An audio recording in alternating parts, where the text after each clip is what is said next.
Hello learners, जरा imagine करो IIT की रेस में दौड़ते दौड़ते आप बस फिनिश लाइन तक पहुंचने ही वाले हो और आपको मिल जाए एक सही दिशा में हल्का सा push, so that your Jeet is पक्की। बिल्कुल इसीलिए हम लेकर आए हैं खास आपके लिए infinity learn JEE advanced crash course. JEE advanced crash course में आपको मिलती है 120 घंटे की live classes, expert faculty and doubt clearance और भी कमाल कमाल के फीचर्स। और जैसे कई सारे क्रैश कोर्सेज में होता है ना 100 बच्चों के बैचेस, नहीं, हम ऐसा नहीं करने वाले, क्योंकि हम देना चाहते हैं आपको पर्सनलाइज्ड लर्निंग एक्सपीरियंस, जहां आपको मिलेगी आपके हर वीक टॉपिक पे हेल्प और आपके हर सवाल का जवाब। इतना ही नहीं, आपको मिलता है श्री चैतन्य का कॉम्पिटिटिव एनवायरनमेंट। जी हां, वही श्री चैतन्य जहां है 38 सालों की legacy of preparing champions. Do you know that 21% of IITians are from Shri Chaitanya.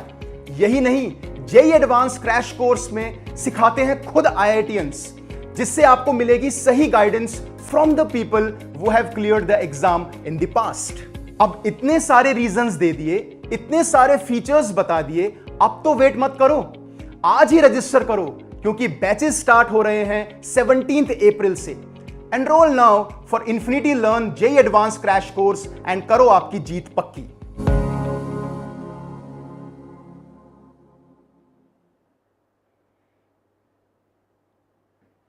Hello learners, I hope you're all doing well and you're very excited for the JEE Mains paper discussion. This is the paper discussion that we are going to conduct is of 8th of April 2023 morning shift. So here today also we have the paper in two shifts. One is morning shift and the second one is the evening shift.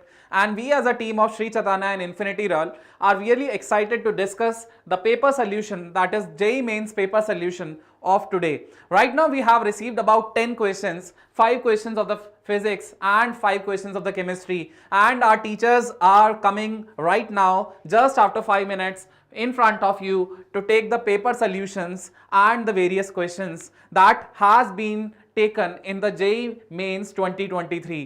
Today in the Hyderabad region, what has happened due to some technical issue, the paper has started at 9:30 and our students are getting relieved from the center at 12:30. So paper gets over at 12:30. Okay. So we have got round about 2 or 3 questions that we want to discuss from you from the subject chemistry as well as physics. I hope आप सब लोगों की तैयारी बहुत अच्छी चल रही होगी. And sir, I want you to show the comments of the students on the screen. So I want that many of the students has already given the paper on 6th of April. Has they experienced the paper on 6th of April? So first of all, I would like to ask you all, how is your experience that you have from the morning shift as well as evening shift, which was on 6th of April 2023? Bashir sir, have we got maths questions? Yes sir. Okay, very nice. So we have got maths questions and I would like to ask Bashir sir to discuss in front of you. And here we can see many of the students have been joined in our live session. I want you to please put some comments in the comment section. Say hello, hi, good morning, good afternoon, anything that you can put in the comment section so that it motivates us. We can have the better interaction and we can clear all your queries related to JEE Mains 2023. So Bashir sir, how many questions have you got till now? So many. So many questions. Wow sir. So like what is your experience about the today's paper? Yes sir, like, today's feedback is math part is bit lengthy calculation wise. All right. Yes, and in the previous, if I compare with the 6th of April morning and evening shift? Than that this paper is bit lengthy. Math part especially, its physics chemistry remains the same almost. Okay, and like what about the conceptual analysis? Like there are heavy concepts or they are matching up to the level of the JEE Mains? They're matching with the level of JEE. Level of difficulty is the same. Level of difficulty is same. But calculation wise, time taking questions are okay, given. time taking questions. Okay, okay. And in the previous paper, we have observed there were only few questions which require a calculation which is consuming more than 3 minutes of time. So right now we can find there can be many questions that requires the calculation. Yeah. Definitely we are getting such questions in JEE, and especially if we observe previous attempt, January attempt. Yeah. In almost all the 12 papers we have seen 60% of the questions are of that kind itself. So almost this time also we are getting similar papers. Similar papers. But yesterday's morning paper was comparatively bit easy. but whereas evening paper and now paper, it is almost like January attempt paper. January attempt. So we like there is a pattern that is being followed. So the very first paper of January attempt was on 24th of January, and we can observe that on the very first shift, that the morning shift of the 24th of January, the paper was too easy. And on higher marks, we were observing 99 percentile, round about more than 200 marks. So this time also we'll observe the same type of the analysis. So we'll have the analysis further, but right now, without wasting your time, let us start with the questions of the mathematics first of all, and then we'll be moving further for the chemistry and the physics paper solution. Thank you, students. So Bashir sir, it's up to you now. Yes, fine. Thank you, sir. Hi, dear students, everybody. So welcome to Infinity Learn by Sri Chaitanya. Hi, Ganavi, Sandhya, Rajesh, how are you all, dear students? I know you are all eagerly waiting for the questions given in morning paper. So maybe some students who are going to attend afternoon paper may also be watching, dear students. Don't worry, the paper is just like how the earlier papers are. So nothing special in this. You see, you can see this question, dear students. You see, the largest integral value of n for which 66 factorial is divided by 3 power n. See friends, the question is, we can say here, yeah, right, dear students, here he has given 66 factorial is given, dear students. So the largest integral value of n such that 3 power n divides this particular 66 factorial. So you might have seen the questions like, you see, number of zeros at the end of n factorial, kind of. Yeah, that means how many 3's can be taken common from this? The answer is simple. First you divide 66 with 3, the quotient is 22. Then you can divide 66 with 3 square, or you can divide this 22 with 3, the quotient is 7. Divide this 7 with 3, the quotient is 2. Divide 2 with 3, the quotient is going to be 0. So friend, this is going to be 29, 31. 31 multiples of 3 will be there. You can take 3 power 31, n value is going to be 31, my dear friends. Hope you got it. Simple shortcut, my dear friends. Generally it is written in the books like 66 by 3 step plus 66 by 3 square step plus 66 by 3 cube step plus and so on, it continues, which is simply can be written like divide 66 plus 66 with 3, the quotient is 22. Again divide this with 3, take the quotient. Divide this with 3, take the quotient. You reach until the quotient becomes 0, then you add all these, you are going to get, my dear friends. Okay, next question I can say here, yeah, let us take up this question, dear student. This is a very standard question.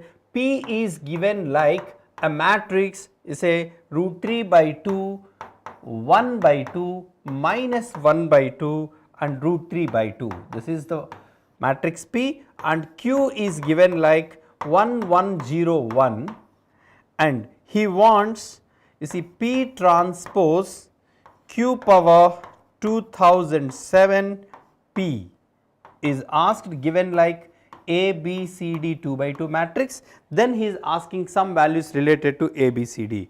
So this is a very standard question, my dear friends. This is like cos theta, sin theta, minus sin theta, cos theta kind of.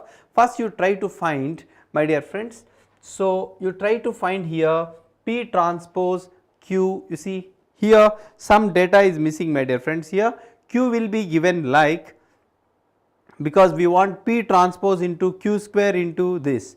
So here after simplification Q square, you will get like 1101 multiplied by 1101, you just multiply, it is going to be like, this is 1, this is again 1 plus 1 2, this is 0 and 0 0, this is 1. So Q square is this, my dear friends. If you find Q cube, yeah exactly Rajesh, here 3 will come. So Q power 2007, you can identify it like 1 2007 0 1 kind of. Now it is not that difficult to multiply P transpose into this, you can get A, B, C, D, accordingly you can answer the question, my dear friends.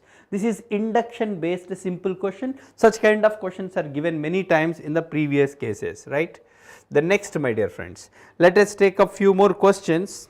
Yeah, right, this is given. Let me give the idea, my dear friends. I of x is given as integral sin x plus cos x minus root 2 by, you can write sin x minus cos x dx. This integral is given. He wants limit extends to infinity. I of x is, he is asking about this. Okay. So, the question is not complete, some bit of part of the question has come, but anyhow this integral you need to evaluate, my dear friends. How do you evaluate? You can just take I of x is integral, you see, sin x plus cos x by sin x minus cos x dx minus root 2 by sin x minus cos x dx. So, let me give you a simple idea, my dear friends. What is denominator's derivative? Sin x derivative is cos x minus cos x derivative is minus sin x, right. So, f dash x by f of x, you will get log mod f of x minus, this is here you can do in 2-3 couple of ways, my dear friends. You can take tan x by 2 is equal to t pattern, or you can just multiply with 1 by root 2 here. So, this root 2 can be brought here like 1 by root 2 into this. You can write integral 1 by, you can write, you see, sin theta cos 45 minus cos theta sin 45 sin of, you can say, x minus pi by 4 dx. So, now integral is evaluated because it is cosecant x, integral cosecant x is log mod cosecant x minus cot x. So, you got the integral, my dear friends, log of sin x minus cos x by, it comes because minus log mod cosecant x minus cot x means cosecant x minus cosecant of x minus pi by 4 minus cot of x minus pi by 4. Dear students, this plus you can write log c. You can write cosecant theta minus cot theta means 1 by sin theta minus cos theta by sin theta. So, you will get sin theta here, 1 minus cos comes, you can simplify, then you can apply limit extends to 0, my dear friends. Okay. That is all, dear friends. The only thing is 2 simple integrals are done, simplification is left, my dear friends. Okay. Thank you, dear student, thank you, thank you. Next question let us take up. You see, idea is enough in this stage because I know all of you are in hurry to know the method of the questions, dear students. Okay.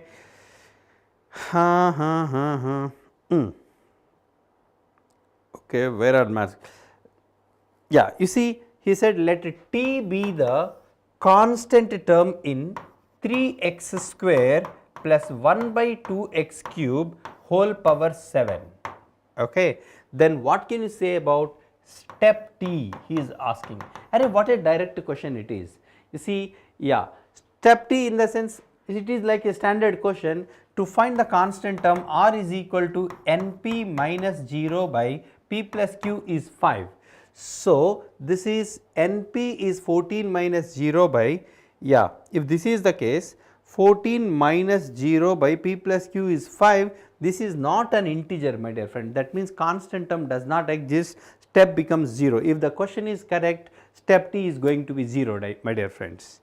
That is it. Okay. The next, so chemistry sir is also waiting, but let me complete few more questions, I will come to you, sir. Fine. Yeah. Next, you see, this question is given, my dear friends.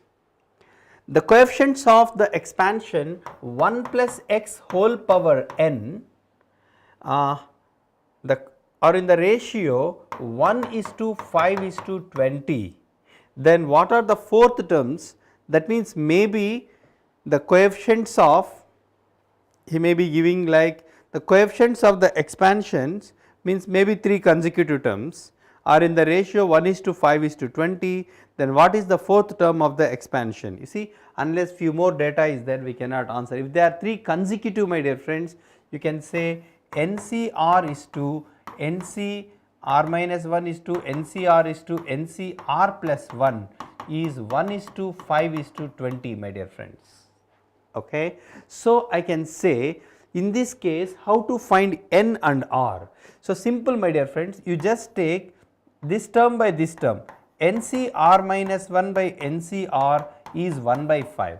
You know the formula for this, my dear friends. Yeah, direct question formula, R by You see NCR by NCR plus 1 means you will get R plus 1 by N minus R. This is N minus R plus 1 will become 1 by 5, my dear friends. So 5R is going to be N minus R plus 1. So 6R is equal to N plus 1, first equation. Second equation, this number by this number, which is you can say R plus 1 by N minus R will become 5 by 20, which is 1 by 4, my dear friends, which is 4R plus 4 is equal to N minus R. So 5R is equal to N minus 4, my dear friends. 5R or N you can write 5R plus 4. So 6R is equal to 5R plus 5. So you can say, my dear friends, R is equal to 5 from this. When R is equal to 5, 25 plus 4, N is equal to 29. He is asking about the coefficient of, you see, what is the fourth term of the expansion? Fourth term is, first is NC0, there is x1, next NC1, fourth term is NC3, which is 29C3, my dear friends. That is, the answers are big, in fact 2, 4, 3, 6, 3, 6, 5, 4. So we are almost correct. You can write 29 into 28 into 27 by 3 into 2, my dear friends. 3 9 times, 2 14 times, you just multiply, last digit must be 4. There is one and only one option which having last digit 5. Very good, Rajesh, very good, well done, wonderful, yeah, wonderful. So the point is, my dear friends, the question, there is some ambiguity, he didn't give here clearly. So he has given, he didn't mention that ratio of 3 consecutive terms. So maybe I thought he has given this. So from this you can just find N and R. There are direct shortcut also to find N and R, but generally we do not remember those formulae, my dear friends, but anyhow we can do those also. Next, we can go with, yeah, this is a direct question. So he has given this question like, you see, P implies Q implies Q implies P. Yeah, this is equivalent to negation Q and P, as well as you can say negation P and Q. This is negation Q R P, this is negation P R Q, my dear friends. So this is very simple, my dear friends. You see, you can verify the things, you can verify the case. So which is equivalent? You can just write the truth table and you can check with this. Shall I do? I do not think so, right? Shall we go to the next question? I mean to say, here we got a question from mathematical reasoning. You can also convert, my dear friends. So P implies Q is negation P R Q, you can write, then again you apply the negation and verify. Rather that just writing the truth table is easy to do, my dear friends. There will be 4 cases where true true, true false, false true, false false. In all the 4 cases, this true false true true is the first case.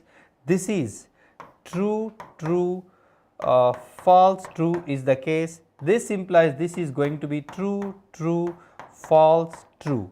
This is the case, my dear friends, the standard cases. So if you take negation Q and P, my dear friends, this is true and false, which is going to be, this is not the answer, this is not the answer, and this is going to be R means. So when both are true, this is true, and even first one is true means false implies true is true. When first one is say false, this is true or true is true, then you can say, my dear friends, negation P R Q may be matching with this.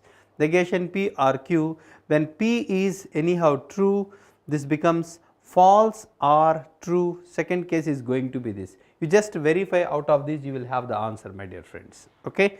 Next, so I mean to say, he has given a standard question, so not at all a difficult question. Then we will have few more. So you see, our friends, students are helping a lot in giving wonderful questions time to time. Thanks to them. So they are the ones behind all these who are providing the questions as quick as possible. Yeah, dear friends. And apart from this, you see, we have got question from vectors, 3D geometry and DE and all. You see the mean and variance of 8 numbers 8 numbers are there, mean is going to be 8 numbers he has given x, y, 10, 12, 6, 12, 4, he has given like some 8 my dear friends, 3, 6, 8 numbers of which 2 are missing my dear friends. Yeah, so mean is going to be 9 and variance is going to be 9.25, okay, respectively. If x greater than y, fine, then 3x minus 2y is equal to, arey yaar, you see last year like 2022 JEE Mains, in statistics if you take most of the questions are of the same kind, 2 unknowns will be given, mean and variance will be given. So what a easy one, if you just apply mean formula you will get x plus y equation, if you apply variance you will get x square plus y square. So from these two you will get xy, you can find x and y, given x greater than y, so you can find x value, y value and substitute, you are going to get the answer. Isn't it friends? In statistics it is important. As I told you in my earlier sessions, you see we got one question from mathematical reasoning, one question from you say statistics, you see at the same time 3D vectors matrices also we got. You see even though however the paper difficult it is, he shouldn't miss the line. So my dear friends, please follow the instructions given, so accordingly you can comfortably solve the questions dear students. Next you see dear student, in 3D geometry also you can see okay, the equation of the plane containing some line in unsymmetric form is given my dear friends. What is that? Let me give the paper, I mean question model my dear friends. X plus 2y plus 3z plus some number is given my dear friends is equal to 2x plus y minus z plus 5, this is the one. So the equation of the plane containing this line, what does it mean my dear friends? This is given, the line given as intersection of two planes. So the required plane you can take like pi 1 plus lambda pi 2 equal to 0, because the line equation is given in unsymmetric form, pi 1 plus lambda pi 2 equal to 0, the required plane, okay. And perpendicular to another plane he has given r bar is equal to I cap minus j cap plus lambda into I cap plus j cap plus k cap plus mu into I cap minus 2j cap plus 2k cap. Arey yaar, in this problem what you need to know is simple dear students, he is asking what is the meaning of this plane equation, in the sense r bar is equal to a bar plus tb bar plus mu c bar. This is equation of a plane passing through the point a bar containing two parallel vectors. So this is a plane in which this point 1 comma minus 1 comma 0 is a point. There are two vectors, one is 1 1 1, other vector is 1 minus 2 2. So discard the numbers, just I am giving the procedure. So now I want equation of the plane containing this plane, means just first one plus some lambda into second one equal to 0. So if you could find lambda it is enough. Now this is perpendicular to this plane, he said. What about the drs of this? You just take the cross product of these two, you will get one particular line. So that means if a plane is perpendicular to this, that means its drs are parallel to this, right?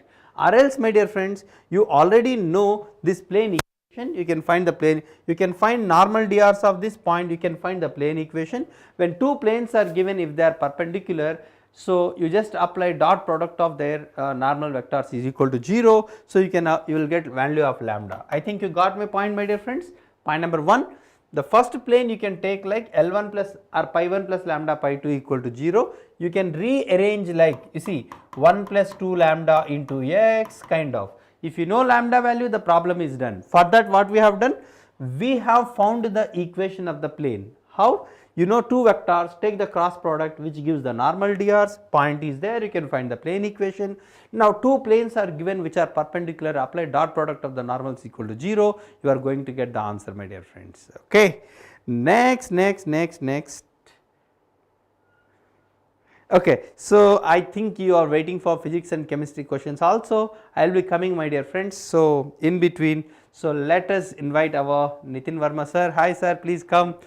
So I don't want to take much time for math. Sir, I'll how come. are you? Yeah, Doing fine, good? thank you. Wonderful. So our most handsome sir has come, chemistry. So I hope your chemistry Cam. was fine, right?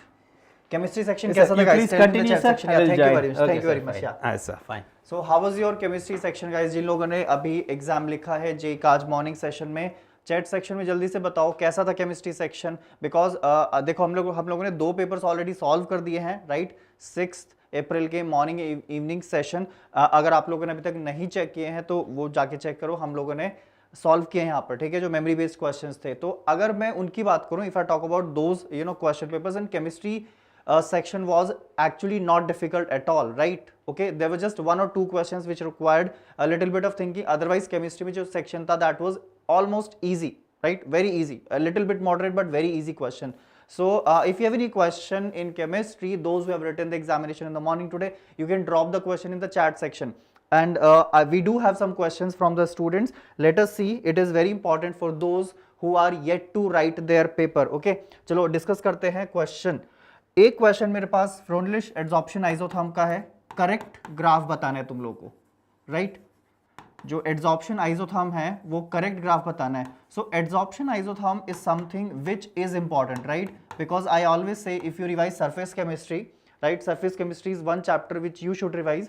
So surface chemistry में जो हमारा है उसमें आप लोगों का क्या होना चाहिए. सबसे पहले colloids you have to do, you must do colloids. Hello Manoj, how are you? So colloids is something you should do.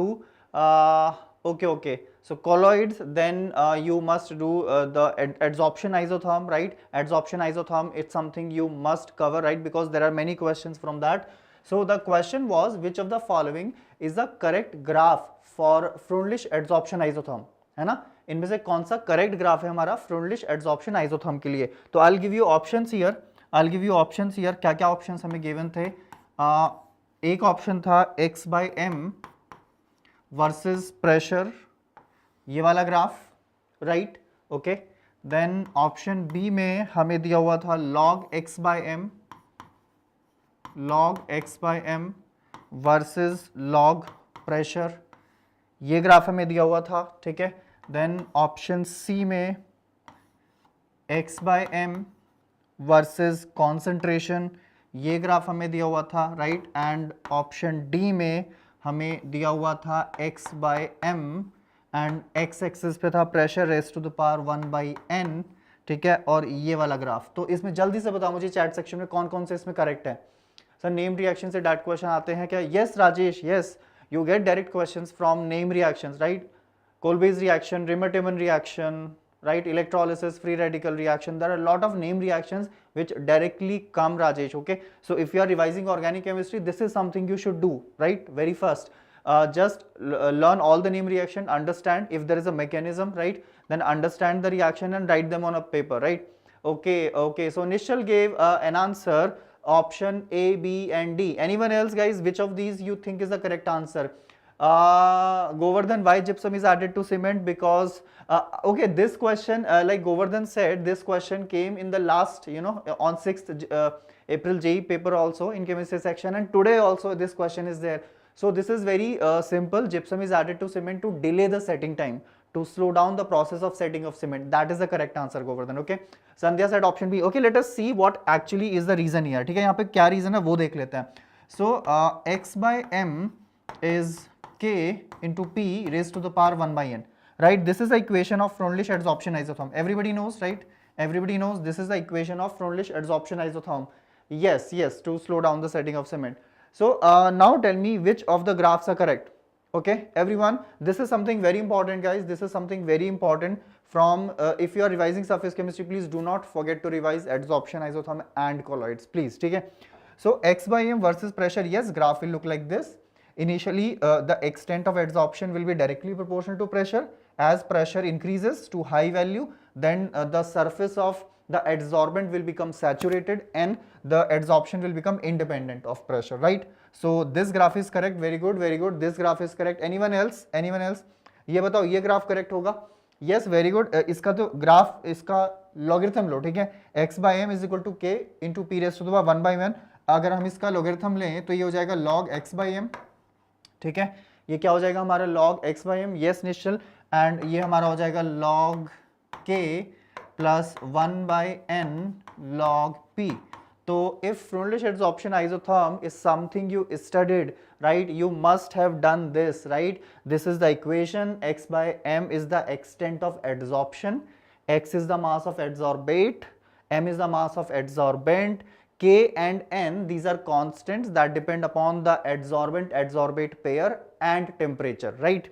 And pressure is P, okay? When you take the logarithm, it is log x by m equal to log k 1/n log P. Then you can fit it into the straight line equation, and then you can see log x by m on y-axis, log P on x-axis. Then you will get slope as 1/n and intercept as log k, right? In JEE, especially main, there have been many numericals based on this equation in previous year question papers. Do check them out and please revise if you are yet to write your JEE paper, right?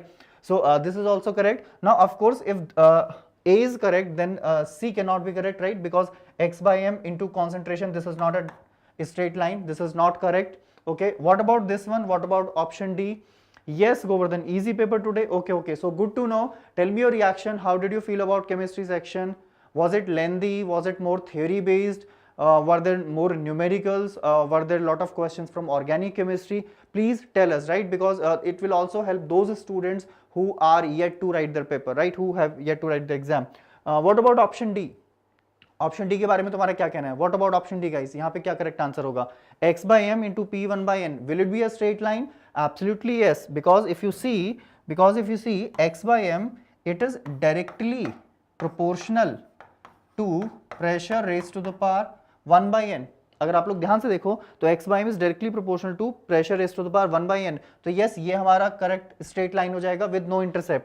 यहाँ पे हमारा कोई intercept नहीं होगा, ठीक है, right? यहाँ पे हमारा कोई इंटरसेप्ट नहीं होगा, तो वेरी गुड, इसका करेक्ट ऑप्शन होगा ए, बी एंड डी, ठीक है। आई होप ये सब लोगों को समझ में आ गया। ये बताओ जरा, अगर कुछ क्वेश्चन हो तो प्लीज बता दो, ठीक है, राइट? दोज 4 और 5 questions on organic, is it? So organic से were there less questions guys? Organic से वर देयर लेस क्वेश्चंस? एक क्वेश्चन इनऑर्गेनिक से था, एक क्वेश्चन इनऑर्गेनिक से था। It's very simple but important. You guys know when we discuss hydrogen chapter, again we recommend something like preparation of hydrogen, degree of hardness of water, right, hydrogen peroxide, things like that, right? So there was a question in the morning paper today that water gas, now this is a very popular term, right? If you have studied inorganic chemistry even with little focus, you would remember it. Water gas, it's very important, right? So water gas on reaction with cobalt catalyst gives, ये simple NCERT से reaction उठा के डाल दी है, ठीक है, इसमें ज्यादा कुछ सोचना नहीं। तो इसमें करेक्ट आंसर क्या होगा ये बताओ जरा। I'll take that question. Nishchal, which metal can be extracted from alkali leaching? So leaching से हम क्या एक्सट्रैक्ट करते हैं? Gold, right? Silver and gold, that we extract using leaching, right? Silver and gold. So इस question का answer क्या होगा guys? Water gas on reaction with cobalt as catalyst, इसमें क्या बनता है याद है तुम लोग को? Carbon monoxide plus hydrogen, right? This is water gas, right? This is water gas. It is used in the preparation of some organic compounds. It's also used as fuel because carbon monoxide can give CO2, hydrogen can give water, है ना, right? तो ये मुझे कोई correct answer बताएगा? Anyone will tell me? This is an important one, guys. Okay, please read about producer gas and water gas. They can be asked. They can be asked. So carbon monoxide and hydrogen in presence of cobalt catalyst, they actually give methanol, right? They actually give methanol. This reaction is right there in hydrogen chapter as under uses of hydrogen gas, right? Under uses of hydrogen gas. So this is something that you should know, right? It's 4 marks for free. It will take less than 10 seconds. Okay, carbon monoxide plus hydrogen in presence of cobalt catalyst, methanol. There's nothing you have to think about this, right? Then the next question, it was balancing of redox reactions. Again, if you're revising redox reaction chapter, then don't forget to cover up the basics of oxidation state, redox titrations, and the balancing of redox reactions. Yes, Arpit, very good. Methanol is the correct answer, right? Not methanol. So next question was based on the balancing of equation, and these kind of questions are again asked in JEE Main and also JEE Advanced, right? So in JEE Main Advanced, these type of questions are asked. They will give you one unbalanced equation and then they will ask you about the coefficients, right? Then they will ask you about the coefficient. Yes, Nishal, that is something you have to learn, right? What is the limit of different ions and anions in permissible in drinking water? So that is there in environmental chemistry. You can check that there. So the reaction was 2 iodate plus X iodide plus 12 hydrogen gives 6 iodine plus 6 water. इसमें x की value बतानी है, and these type of questions are very common. Let me tell you, these type of questions are very common, right? So इसमें आपको x की value बतानी है. x की वैल्यू कितना होगा? The question was what is the value of x, and the options were 2, 12, 6 and 10. These were the options. So now you quickly try to balance this equation. I'll tell you the trick here. You do not have to completely balance this equation. यहाँ पे पूरी equation balance करने की जरूरत नहीं है. Just redox wise देखो इसको, ठीक हो? यहाँ पे बस ये check करो कि which species is losing electrons and how many, and which species is gaining electrons again how many, right? And you guys know in redox reactions the loss of electron has to be equal to the gain of electrons, right? So will anybody tell me? Let's start with the oxidation number. Here the oxidation number is +5, right? Here the oxidation number is -1, and in the product the oxidation number is 0. So can anybody tell me what kind of reaction is this? Can anybody tell me what kind of redox reaction is this? Again, this is important. This is asked in JEE Main and Advanced. They will give you equations, chemical equations. They will ask you what is the nature of this equation. Is this a redox equation or not? Or if it is a redox equation, then this is disproportionation or what? So will somebody tell me what is this equation exactly? There is one element, iodine. It is in 2 oxidation states and it achieves a single oxidation state in the product. Anyone who can tell me? Okay, so this is a special type of redox reaction which we call comproportionation reaction, right? Which is nothing but the opposite of disproportionation. In disproportionation, one element in one oxidation state, it goes to 2 oxidation states, right? And the opposite of that is comproportionation. Here is an element in 2 oxidation state and they both attain an intermediate state. Is that clear? Yes, Akid, disproportionation is the opposite of comproportionation. So how do you get the answer to this question? It's very easy. Iodine goes from +5 to 0, right? That means it gains 5 electrons, right? That means it gains 5 electrons. Now iodide, it goes from -1 to 0. That means it loses 1 electron. It loses 1 electron. So obviously you will multiply it by 5. You will multiply it by 5. That means x can be 5. X can be 5. But then iodide will be 1. Is that clear? X can be 5, but then iodide will be 1. But check here, iodide is 2, which means you have to multiply it by 2. So the correct answer is 10. So it takes less than 10 seconds again, right? From 5 to 0, this is 5 electrons. From -1 to 0, 1 electron. Make them equal, multiply by 5 and then check for the coefficients. Hello Jayesh, how are you? Yes. So this is 10 it will be, right? Is that clear? Is that clear? So 10 iodide, they lose 10 electrons and 2 iodide, they gain 10 electrons, right? So the correct answer would be 10. So this is one question and that is very common, right? In from redox reactions. Is that clear, guys? Is that clear? Anyone has any doubt? Hello Jayesh, how are you? Did you write a paper today? One question from biomolecules, and this is again a chapter that we recommend you do not skip, right? Because it's not a big chapter and questions are normally very easy, straightforward, right? तो जैसे biomolecules, polymers and chemistry in everyday life, ये कुछ ऐसे chapters है guys. There is definitely, at least in JEE Main, there is definitely one question. Hello Black F.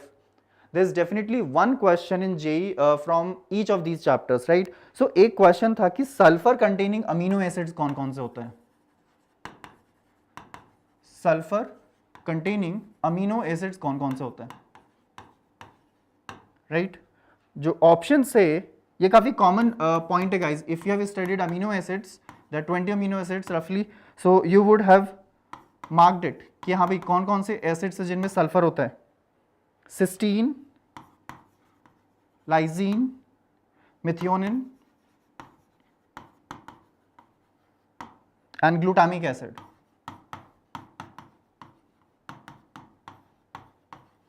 Right, methionine, yes, very good Jayesh, that is one correct answer. And cysteine, yes, brilliant, brilliant, that is the correct answer. Right, that is the correct answer. So guys, you know that our hair also, you know, it contains proteins, proteins have amino acids. When you burn hair, you have that smell, that is because of the sulfur. And where is the sulfur actually present? In the amino acids. Yes, Black F, yes, yes.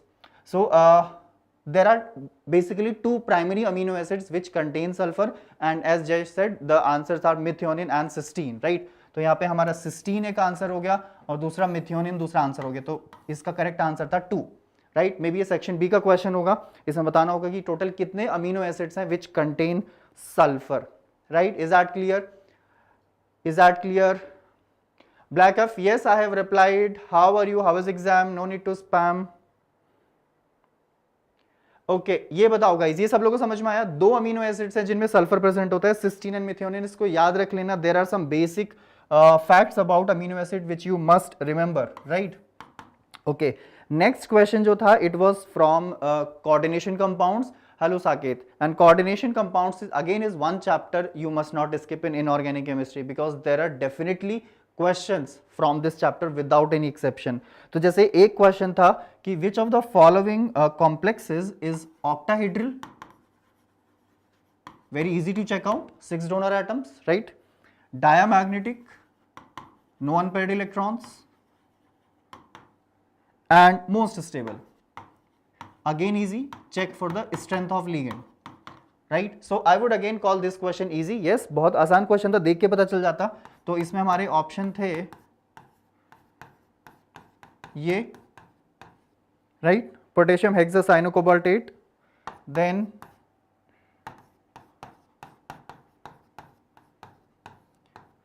तो octahedral तो सारे हैं I think ये, right?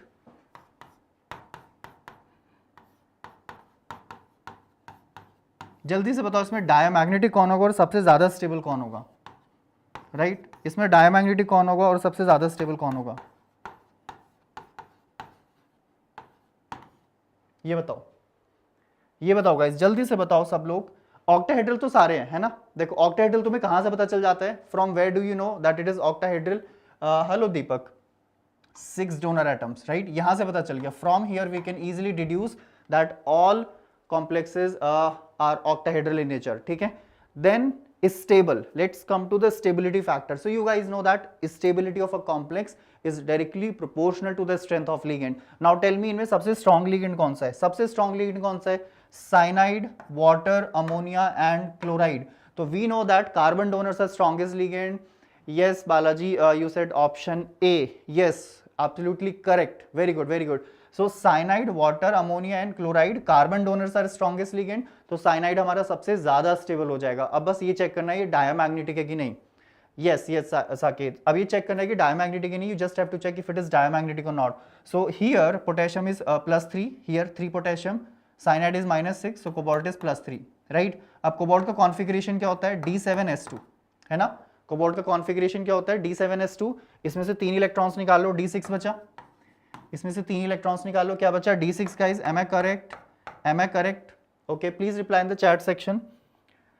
Right, cobalt D7S2, you remove 3 electrons, it leaves D6, and because cyanide is a strong field ligand, so what it does, it forces the pairing of D electrons. Yes, it forces the pairing. This electron is forced up here and this electron is forced up here. So basically what do we get is 3d orbitals containing pairs of electrons and 2d orbitals vacant. So yes, there is no unpaired electron left in this complex, hence it should be diamagnetic. Is that clear? Hence it should be diamagnetic. तो ये हमारा इसमें correct answer हो गया. जैसे somebody said अभी option A is the correct answer. Very good, that is the correct answer here. ठीक है, तो बताओ ये सब लोगों को समझ में आया कि नहीं?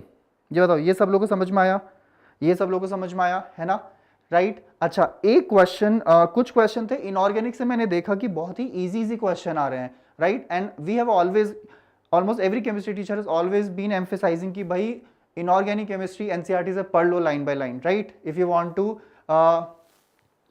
study, right, inorganic chemistry, then do it at least first from NCERT book. Then एक क्वेश्चन था कि 0.5 ग्राम organic compound, right, 0.5 gram organic compound that contains 60% carbon, that contains 60% carbon, right. तो वो देता है, ठीक है, वो देता है how much into 10 raised to the power minus 1 gram of CO2 on complete combustion. On complete combustion, a very simple question. You can say either on percentage composition or empirical formula, right. वहां तक जाने की जरूरत ही नहीं है, बहुत ही simple question है, right. Pick up your pen and paper and try to work out this problem, guys. Tell me, Anshul sir will be back soon. Jayesh, 0.5 gram organic. Hello Raja, hi. So 0.5 gram organic compound hai, it contains 60% carbon. Now if I burn this sample 0.5 gram, then how much CO2 will it produce on combustion? Very easy question guys, very easy question. Just think about it, how to do it. Just think about it guys, कैसे करेंगे इसको, ठीक है, तुम solve करो, right? You guys solve, then you see my method, and then you'll see how I solve this question in just 2 steps, right? Do it guys, do it. Then I'll tell you that this is indeed very easy question, right? Okay, so the sample is 0.5 gram and it contains 60% carbon. So can you tell me what is the mass of carbon? Can you guys tell me what is the mass of carbon? 0.5 gram is the compound, 0.5 gram is the compound and it contains 60% carbon. So basically it is 0.3 gram carbon, right? 0.5 gram sample है हमारा, उसमें 60% carbon है, इसमें 60% carbon है, तो कितना carbon हुआ 0.3, है ना. अब फटाफट बताओ कि CO2 में कार्बन कितना होता है, जल्दी से बताओ. CO2 में कार्बन कितना होता है? CO2 का मोलर मास होता है 44 और कार्बन का मोलर मास होता है 12, right. Just see here, ratio is the simplest way, fastest way to solve these kind of question. Okay, now ratio and proportion is something unitary method which you learn in your I think very earlier classes in mathematics, right? So this is something that is very important to understanding mole concept. Yes, very good Black F. So CO2 and carbon में relation क्या है कि 44 gram CO2 will contain 12 gram of carbon, right? 44 gram of CO2 will contain 12 gram of carbon. Now go to the question. CO2 का मास हमें निकालना है, I'll call it X, ठीक है. CO2 का मास हमें निकालना है, I'll call it X. और कार्बन का जो मास है वो कितना हो गया 0.3. कार्बन का जो मास है वो कितना हो गया 0.3. अब इसको जल्दी से सॉल्व कर लो, कितना हो जाएगा ये, राइट, 1.1. x कितना हो जाएगा हमारा, ये ध्यान से देखो, 11/10 which is 11 into 10 raised to the power minus 1 gram. So your correct answer is 11, right? So your correct answer is 11, right? So did you guys understand? Did you guys understand? See, chemistry is very scoring and I always recommend please attempt chemistry section first, right? And you should be able to finish it in 30 to 40 minutes. That will give you confidence. Yes, Saket, very good. 11 is the correct answer. That will give you confidence because out of 3 hours, in the first 30 to 40 minutes, you will realize, oh, I have solved approximately like 15 to 20 question minimum. So that gives you a good boost for the remaining questions. So these were some questions from chemistry. One question I've already discussed. What is the purpose of adding gypsum to cement, right? What is the purpose of adding gypsum to cement? To delay the setting time. Yes, to delay the second. Yeah, what do you want me to repeat here, Jayesh? What do you want me to repeat here? So mass of carbon is 60% of the compound. That makes it 0.3. Right now when you burn a compound, all the carbon gets converted to CO2, right? So the relation between CO2 and C is 44/12, right? 44 gram of carbon dioxide must contain 12 gram of carbon. Then again mass of CO2 is X and the mass of carbon is 0.3. Solve this and you will get the correct answer. Is that clear? Is that clear to everyone? Is that clear to everyone? Right, then there was one question from P block element. And again when we say P block elements, then there are a couple of things you should do, please. Again, very important tip for who are going to write their examination, right, who have yet to write their paper. So all the structures, particularly oxo acids and oxides, right, oxides of nitrogen, oxides of phosphorus, oxides of sulfur, then oxo acids of nitrogen, phosphorus, sulfur, halogens, like that, okay. And then reactions, all the reactions at least that are there in NCERT book, right, that are given in NCERT book. So there was one question ki bhai XeF4 when it reacts with the SbF5, then it forms XeFM, right, and something like N plus, and it's a complex, so SbFy, and then it forms X minus. So what is the value of these M plus N plus Y plus X? So actually very easy question, right? Actually very easy question this is. So what happens, again if you have revised, this group 18 element, okay, so if you are revising P block element, do group 18 first, because it is the smallest, right? You can do it in within 30 to 40 minutes, and there is very frequently question from that part of the P block, right? Either they ask some structure of xenon compound, or they ask some reaction, yes, ठीक है. तो यहाँ पे बताओ ये क्या होगा, यहाँ पे बताओ क्या होगा ये. तो xenon tetrafluoride, it will act as a fluoride donor, right? It will act as a fluoride donor, because now you're removing an anion, so it will get overall a positive charge, so it will be XeF3 plus, right? It will be XeF3 plus, and a fluoride is being added to SbF5, which will make it SbF6 minus, right? SbF6 minus, yes. तो अब मुझे जल्दी से बता दो correct answer क्या होगा. बहुत आसान है ना, ये 3 हो गया, ये 1 हो गया, ये 6 हो गया, ये 1 हो गया, तो 3 plus 1 plus 6 plus 1. Is that clear? Yes. So I heard some students said 11. Yes Saket, very good. Yes Saket, 11 is the correct answer, very good. तो ये बहुत ही आसान question था guys. There are some properties about xenon fluoride which you should remember. They are fluorinating agents, they act as Lewis acids and bases, they get hydrolyzed even by traces of water. All these properties are given in NCERT book, right? Is that clear? Is that clear to everyone? Then there was one question, yes Black F, very good, the correct answer is 11, and in the previous question also there was one question from chromyl chloride test. So when we discuss D block elements, then we talk about this test. It is a confirmatory test for chloride ion, right? It is a confirmatory test for chloride ion, and I also discussed it in the last paper solution on the 6th, right?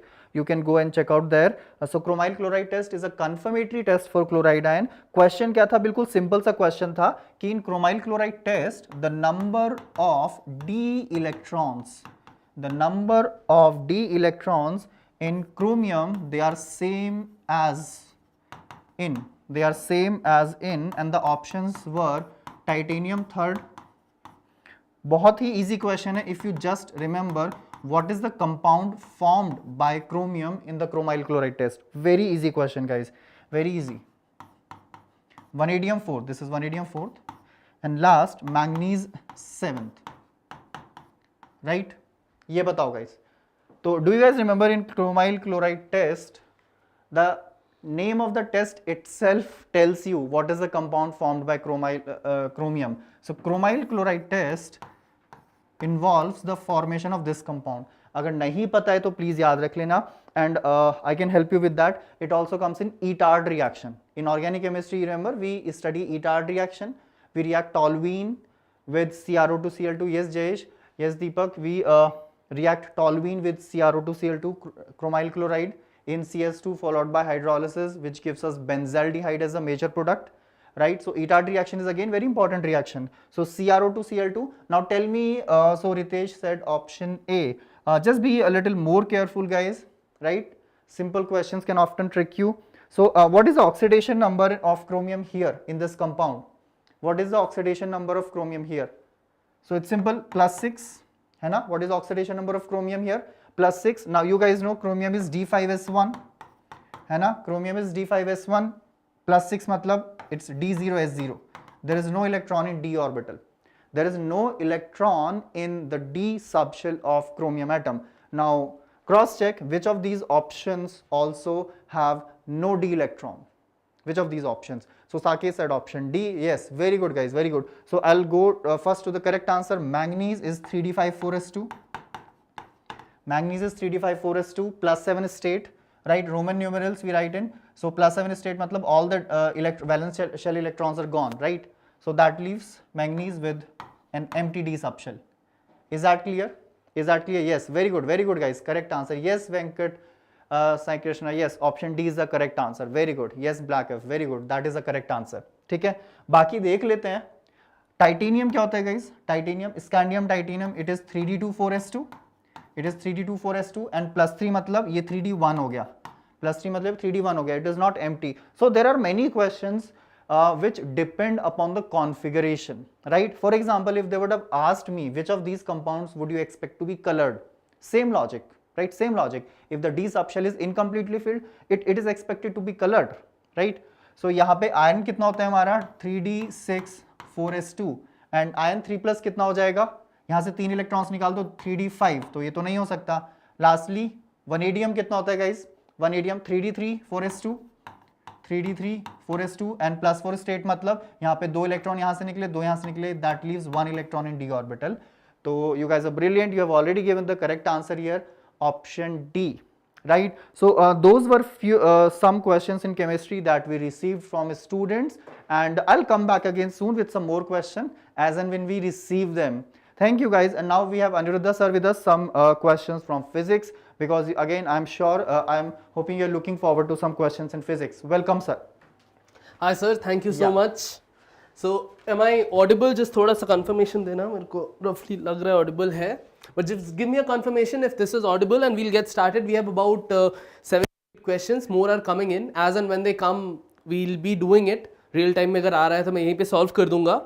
But based on the questions that I have seen so far in this shift, this is very easy. The physics paper has been very easy because it's not only that it's formula based, but it's direct formulas. You don't even need to think. If you have practiced a bit, if you remember graphs, it's direct questions over there. Okay, so let's get started with it. So the first over here we have two statements, statement 1 and statement 2. We have to tell whether which one is true and false. So statement 1 is that if heat is given to a system, then it says that the temperature always increases. So let me know in the chat whether that is a correct statement or not. When heat is given to a system, the temperature always increases. Let me know if this is a correct statement or not. Meanwhile, I'll write out the second statement as well so that you can also work on that. So the second statement says that if work done by the system is positive,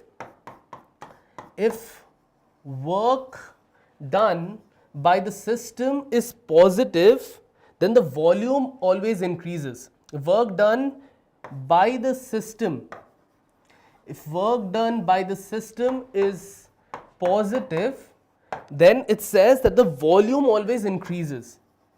Volume always increases. So let me know if this is correct or not. So first up, we'll look at statement 1. Let's see the options.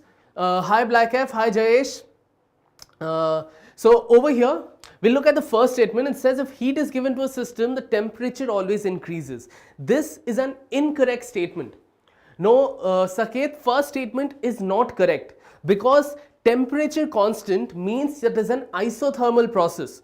So heat supplied, what does heat supplied mean? If you look at the regular relation, thermodynamics first relation, then in the first relation it is delta Q is equal to delta U plus delta W, right? Or PDV, whatever you call that. So over here, heat is increased, which means delta Q is there. There's a certain value of delta Q, but temperature always increases. So you can provide heat here, but temperature may not change in an isothermal process. In that case, delta U would be 0 and delta Q would be equal to delta W. So the entire heat you supply is used to do work by the system. Not a little bit, nothing is given to the internal energy to change the temperature. So the first statement is incorrect. The second statement says if work done by the system is positive, volume always increases. This is a correct statement because work done, we know work done is given by work done delta W is equal to P delta V. So delta V over here, you can understand if delta V is positive, so if volume is increasing, then W is going to be positive as well. Now this is reversed if this question, so we don't know exactly where this came. If this would have come in your chemistry, then this answer would have been different. I'm assuming this came in physics. So because in chemistry we know that we don't consider positive work as the work done by the system. We consider positive work as work done on the system. So in chemistry things get reversed a bit, but I'm assuming this is a physics question, especially based on the top part first statement here. So with regards to that, this would be the correct answer. Okay. So everyone clear with this? That's right, Black F. First is false and the second one is correct. Okay, let's look at the next statement. Deepak, I think you're giving options for D and 6, I'm not sure, maybe in your question paper you had options and option D this was there. I don't exactly have the options here with me, but anyway let's move on to the next question. Okay, the next question is of gravitation. Next question is of gravitation. It says that the weight of an object on the surface of the earth, so weight of an object on the earth is 400 newtons and the object is placed at a depth of half the radius, then we need to find the weight of that. So over here this is the surface, let's not do it with this is on the surface. Okay, this is the weight on the surface and you are taking it down by a depth d is equal to r by 2. So if you have the earth over here, one case is on the surface, here, the other case is at a depth of d, where this is the center of the earth and this entire thing would be the radius r. So the depth is r by 2. Now this is again direct formula based questions. Let me know in the comment section what the answers are for you for this.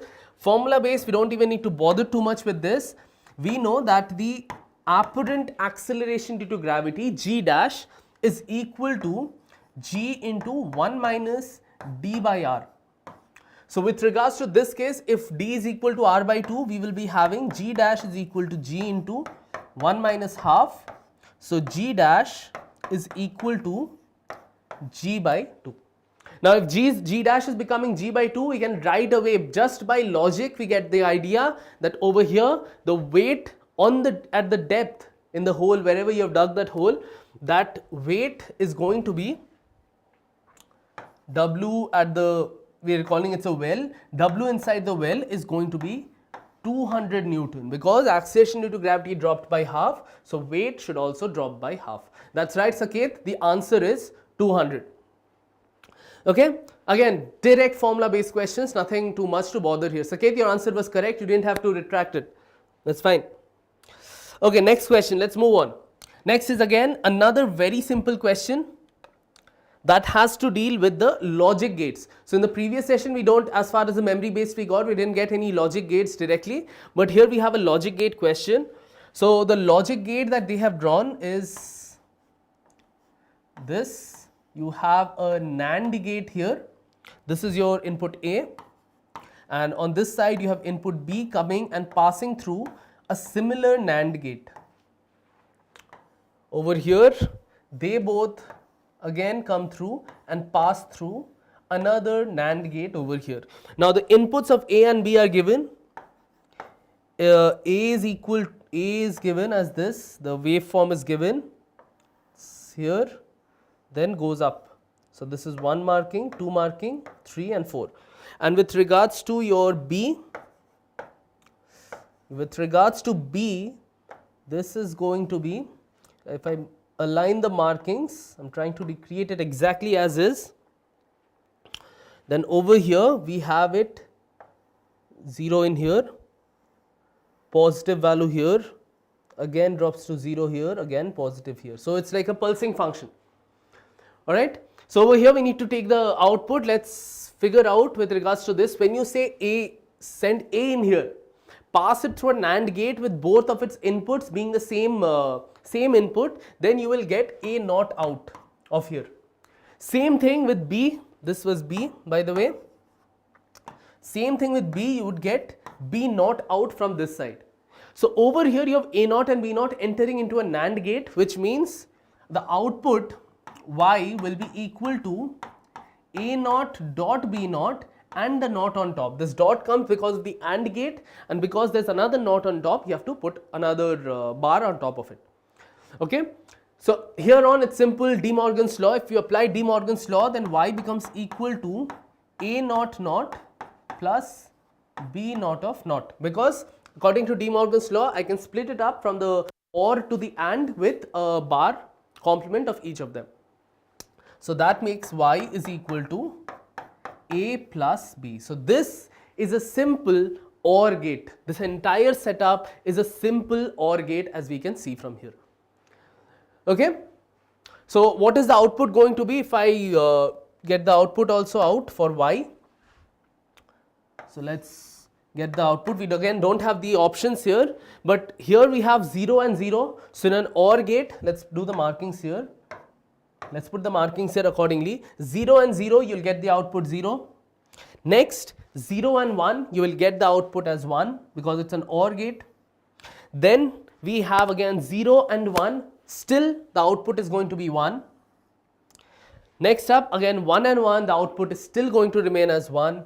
So this is your output for Y. Okay. Hi Deepak, welcome to the session. Yeah, Saket, the answer is 0, 1, 1, 1. 0 in the beginning when they are both 0, and then it's 1, 1. It's an OR gate basic. That's right, Deepak, the answer is 0, 1, 1, 1. So over here we are solving continually. By the way, the entire team of Infinity Learn is at it, gathering these questions, coming to you in real time as and when they come. So please like the session, subscribe to it, because we'll be doing every session over here, every shift of JEE. In the evening also we have the second shift. We'll be coming up with the paper solutions and discussions for that. Besides that, there's the JEE Advanced course. There's those capsule questions that will be coming up on this very channel. Anshul sir will be posting them. So you'd get access to all of them. So just subscribe to the channel. They're all free. Those capsule questions are free. You'd get them through this channel. Also, if you have not joined the Telegram channel yet, you'll get the questions in the Telegram channel. The solutions might not be there. Some of the solutions would be there. They'll be updated over time, but the questions would be there roughly maybe in an hour or so. You'd get the questions there. So join the Telegram channel if you have not joined it. Great job, Deepak. You have shared it. Great.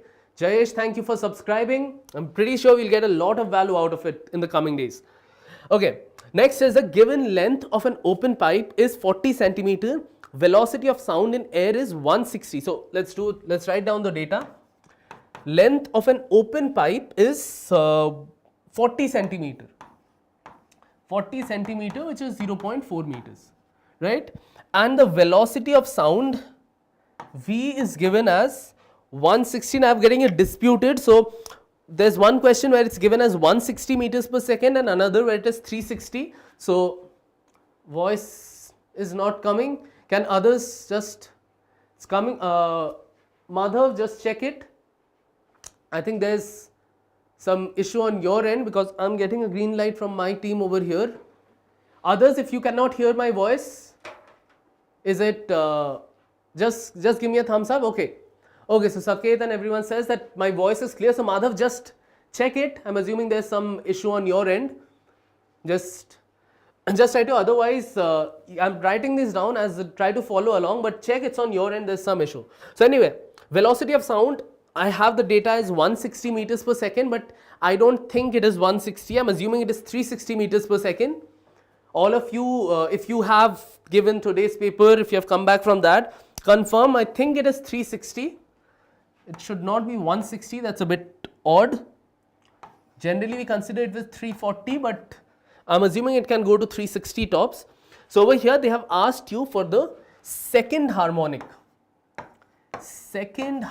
frequency. So before we draw into the second harmonic frequency, just as a quick revision thing, let's look at what the second harmonic looks like in an open pipe. Remember, this is an open pipe. Okay. So here if we have the pipe, let's draw out the pipe here first. In the second harmonic, the waveform is going to look like this. This is the second harmonic of the open organ pipe. In that, as you can tell, over here this entire length, we can quickly derive this. Even if you don't remember the formulas, the derivation is very simple. If this is the total length, right, L, this is the total length L, then you can see you're starting from the top of the wave. In that total length, you've completed one wave, which means lambda is equal to L. So you want the frequency, right? In the second harmonic, the frequency. So F2 is just equal to V by lambda, that is V by L. Put V as equal to 360 divided by 0.4. Remove the point, make it 3600. It goes with 900. So F2 is equal to 900 Hertz. Okay? That's right, Saket. The answer is 900 Hertz. Okay, there's a lag.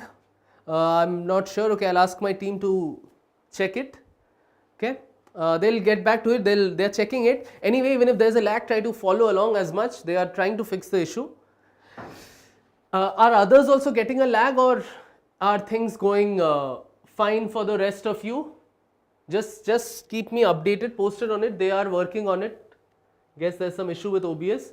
Anyway, chalo, this is F2 is 900 Hertz. The answer open organ pipe. Just I showed the quick derivation क्योंकि अक्सर students गड़बड़ कर देते हैं. Students गड़बड़ कर देते हैं in that with regards to this. Okay, there's a lot of students are telling that there's a lag. Just a moment, sir. Okay, they're trying to resolve the issue. Because over here from my feed, at least I can, I see a clear feed over here.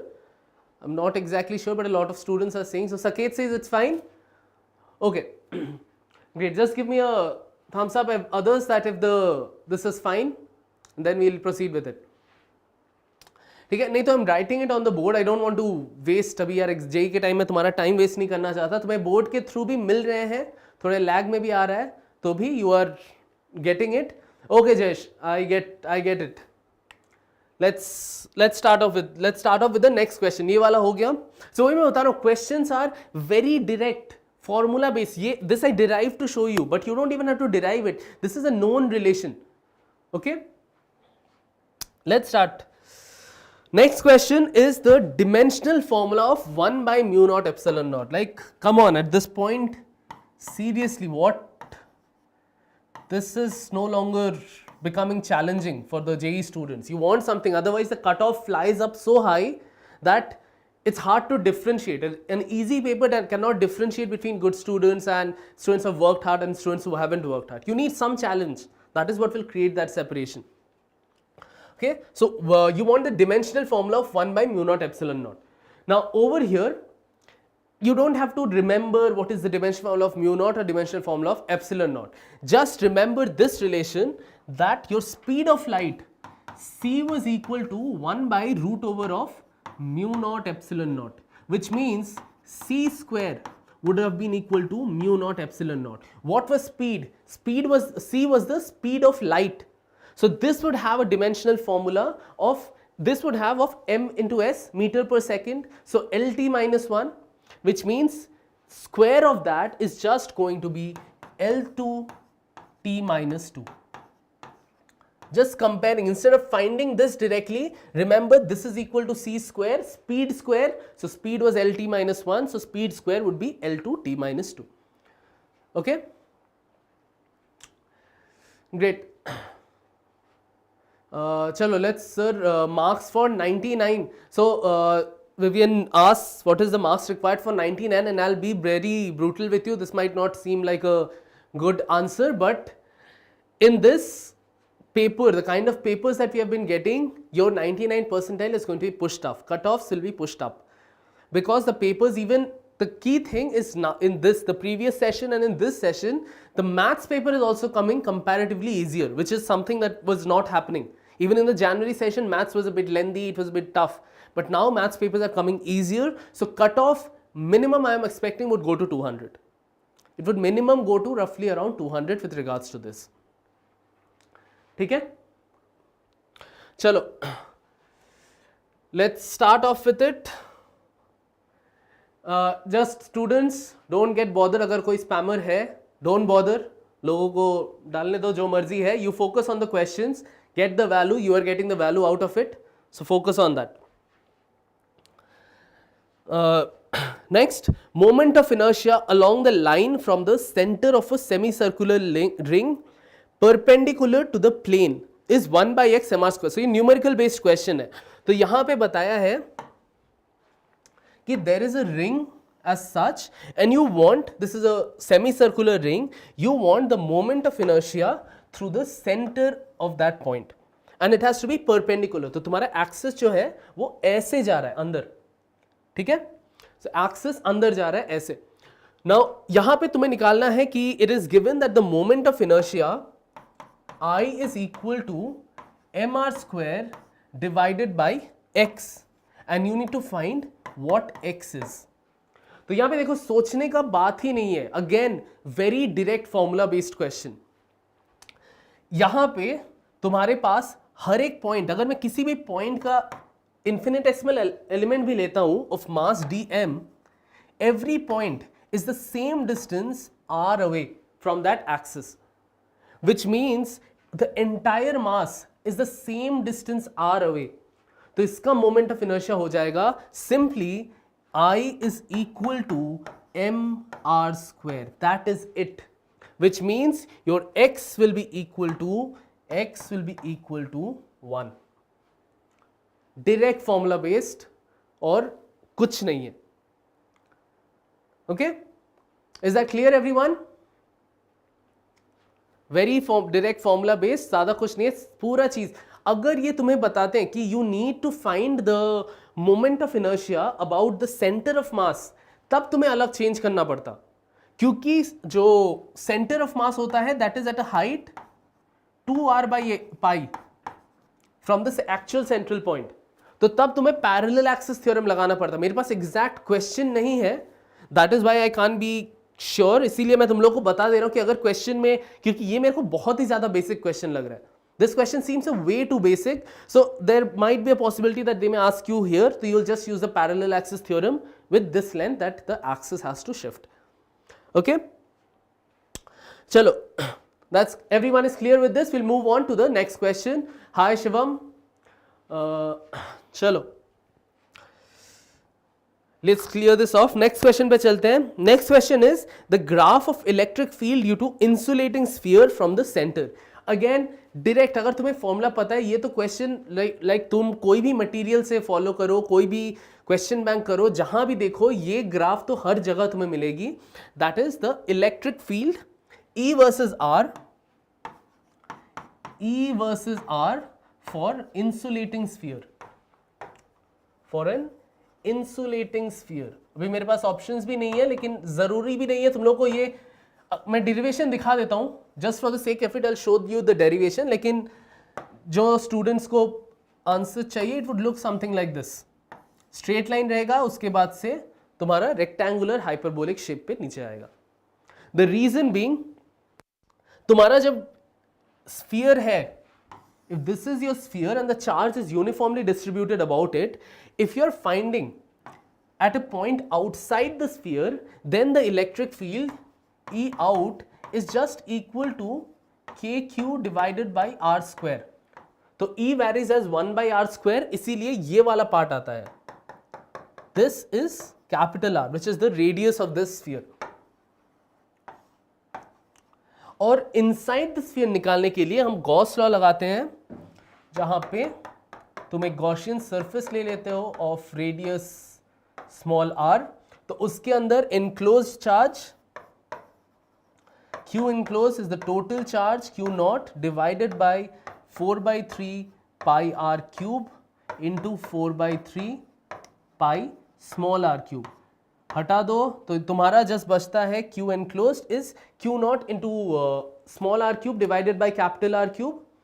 और इस case में तुम्हारा electric field अगर Gauss law लगाओ तो E into A is equal to this q naught, इसको भी q naught कर देते हैं, q naught into r cube divided by capital R cube. A जो है वो है the area of this sphere जो कि होगा 4 pi r square curved surface area. So इसको अगर लगा देते हैं E into 4 pi r square is equal to q naught r cube by capital R cube. R square इस R cube के हटा देगा, देखो तुम्हारा E proportional to R रहा, small r रहा, इसीलिए inside the sphere it's a straight line proportionality के basis पे. Fine? चलो नेक्स्ट क्वेश्चन पे शिफ्ट करते हैं. जस्ट अ मोमेंट, ये हमने कर दिए. डिमेंशनल फॉर्मूला वगैरह तो हो गया. अच्छा ये भी यार मतलब these questions are way too basic to be asked in JEE mains.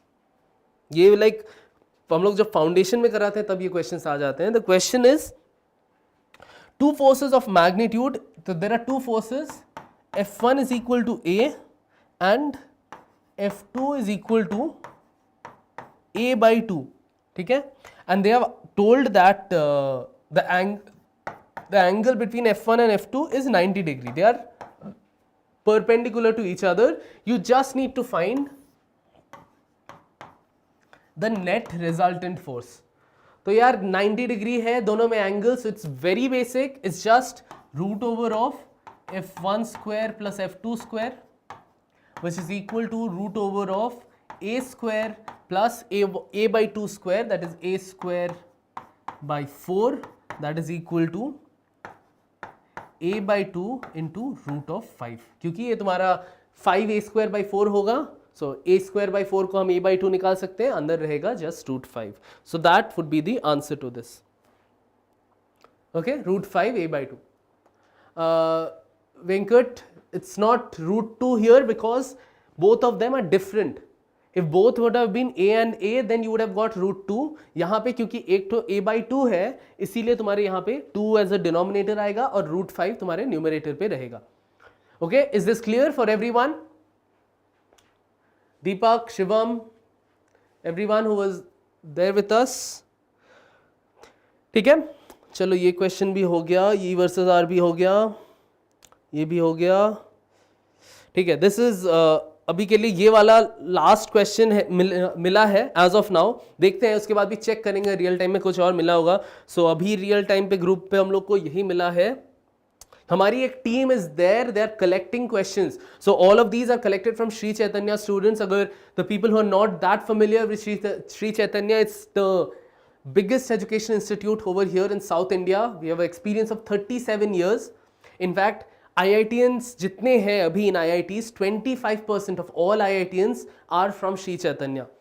We had 100 percentile rankers in the January session itself. So we have a huge team, we have a huge network, and we have a proven record of getting results. So Infinity Learn is the online, we bring you the Sri Chaitanya quality and brand online through this YouTube channel. So if you haven't subscribed yet, subscribe to it. You'll get lots of content for free on this YouTube channel over here. So this is the question that we have got. So we have people there in gathering questions from all of those students. So this one says that there's electron and proton. Two electrons and protons have the same de Broglie wavelength. So lambda p is equal to lambda e. Okay, they have the same de Broglie wavelength. It is given that mass of proton is equal to 1847 times the mass of an electron. They have asked you for the ratio of the linear momentum, ratio of their linear momentum, which is again very simple question. Momentum of proton divided by momentum of electron. So what is the formula for momentum related with wavelength? Momentum and wavelength are related according to the de Broglie relation, that wave particle duality relation, that P is equal to h by lambda, which means in this case it would be equal to h by lambda p divided by h by lambda e. So h is a constant, they would cancel for both. Lambda p and lambda e are also going to be the same because it's given in the question itself. They have the same de Broglie wavelength, which means the momentum of proton and the momentum of electron will be equal, and the ratio between them will be 1:1. Okay. So these are, as of now I have got these questions. Let's see a few more if they have arrived in real time. We'll try to solve them in real time over here. Okay, we have a question. We have a question that we have received. We'll take off. We'll try to keep going as the questions come. So over here, m is equal to half kg. The mass is given, velocity. Again, very basic question. M is equal to half kg. M is half kg, and the velocity is given as v vector. As a vector, it's given as 2t I cap plus 3t square j cap. This is a numerical answer type question. So over here you have, they have said that the force at t equal to 1, at t equal to 1 second, the force is given by I cap plus x j cap, and we need to find what x is. Okay. So this is just the momentum. Thank you, Deepak. You shared it with your friends. That's another key thing I'd like to tell you all as we are doing this. The more people get to know about it, more people come in, we'll get more validity for the questions, because our team is out there. They are collecting, and as and when we are getting it, but occasionally there might be values wrong because it's memory based. So if you have your friends and they've given the exam or they're about to give the exam, they might find this question and they might know, okay, I have seen this question before. So we'll get a lot of feedback from you, and the quality of this session would also improve. It's in your hands as well. We try to give our best. We try to bring the most accurate questions here, but more students would help us even more. Okay, so we need to find x. Simple. Nothing else is given, nothing else is needed, because force is equal to m into dv dt. So m is given as half kg, and dv dt, v is given as a function of time. So we just need to differentiate it with respect to time. So if you differentiate, you get 2 I cap plus here 3t square gives you 60 j cap. My bad, this bracket would come a little later. This bracket would be coming a little later. So half into 2 I cap plus 60 j cap. So if we put the half inside, I have I cap plus 3t j cap. Now this is the force relation. We want it at t equal to 1 second. So just put t equal to 1, and your F at 1 second is I cap plus 3 j cap, which means this x is equal to 3. Numerical answer type, x is equal to 3. Okay, that's right, Venkat Sai Krishna. This is the answer is 3. I want answers from the rest of you as well, because these are easy questions. I mean, I'm breaking it down, and that's why it's taking a bit of time, because I want to explain it to the students who might not be familiar with it. But if you are familiar, these things should happen almost mentally for you. So the physics paper should be finished really quick. You don't need the full 1 hour. Like I would say, based on the kind of questions we have, 40 minutes, 45 minutes is a lot of time for this physics paper. It's that simple. Next question we have is that we have momentum and energy question next. So this says that the momentum is increased by 50%. So momentum is increased by 50%. You want what is the percentage increase in the kinetic energy, right? So here again, these kinds of questions have been coming very often, even in the previous session, previous day, both shifts, we saw a question where they will give you that something is changed by this much percent, and how much does the other factor change according to it. And students here make a mistake. I said in that shift also that if the percentage change is greater than 4% or 5%, you cannot use the error relation.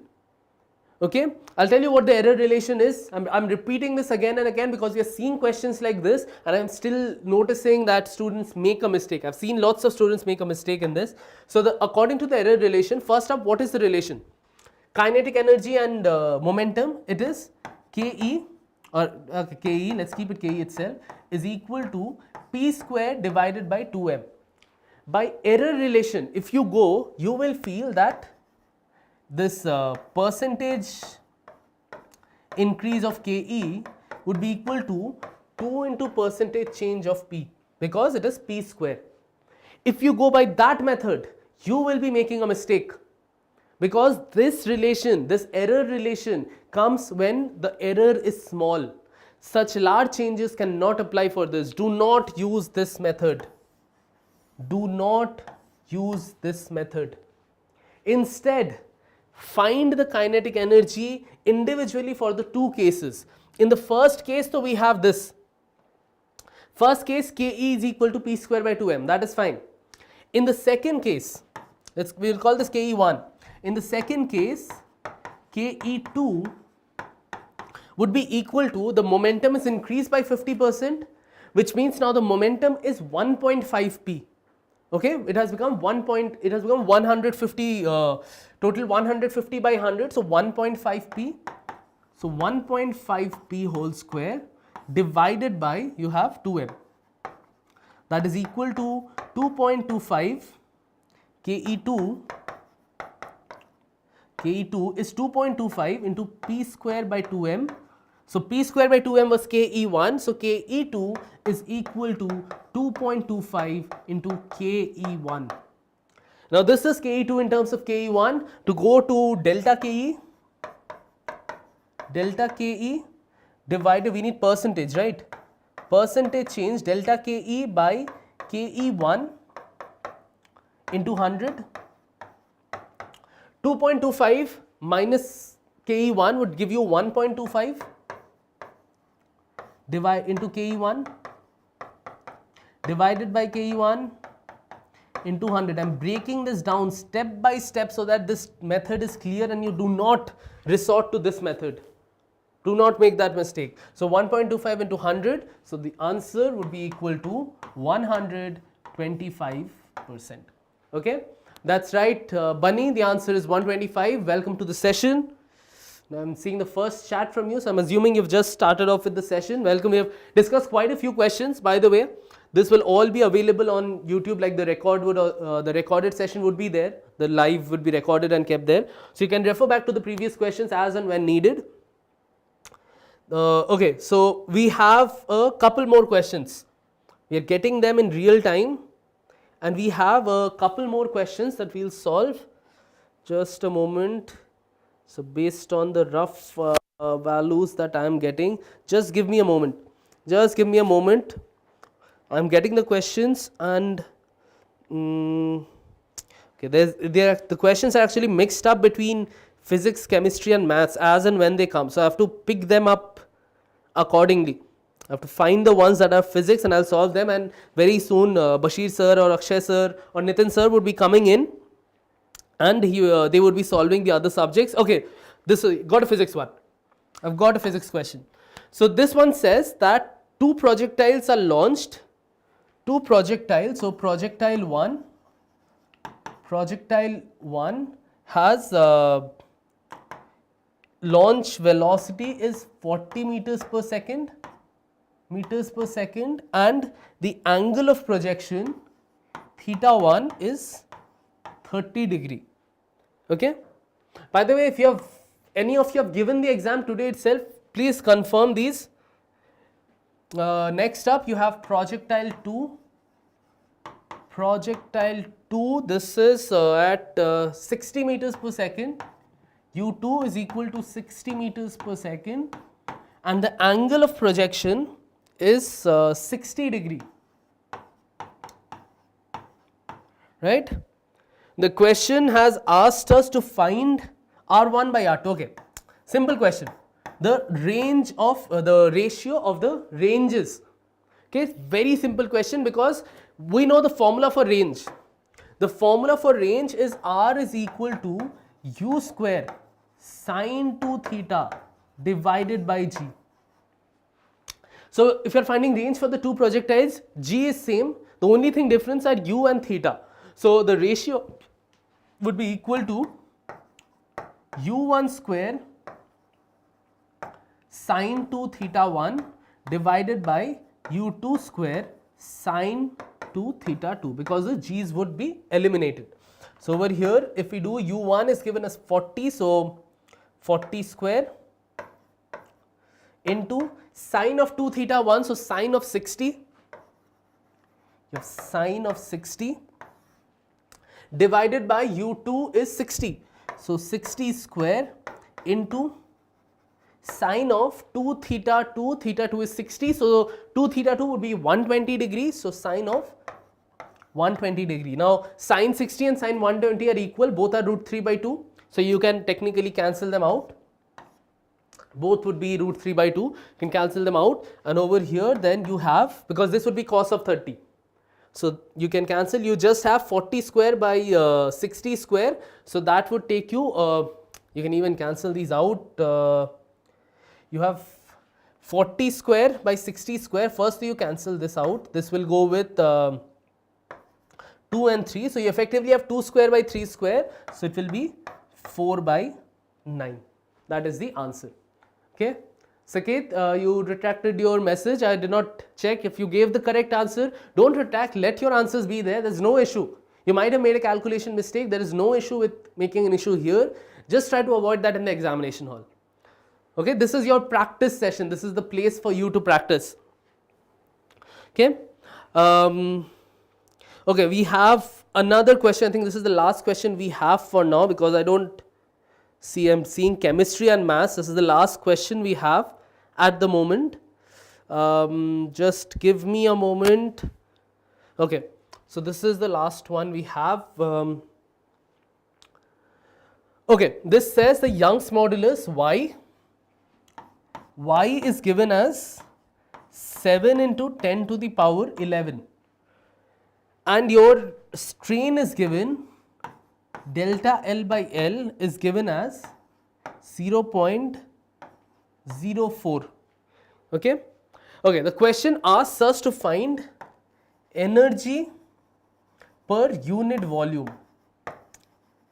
Energy per unit volume. Now there is a relation between energy and unit volume directly with Young's modulus and strain, but students don't generally remember that. They remember the more common relation of half into stress into strain. So we'll work with that only, no problem.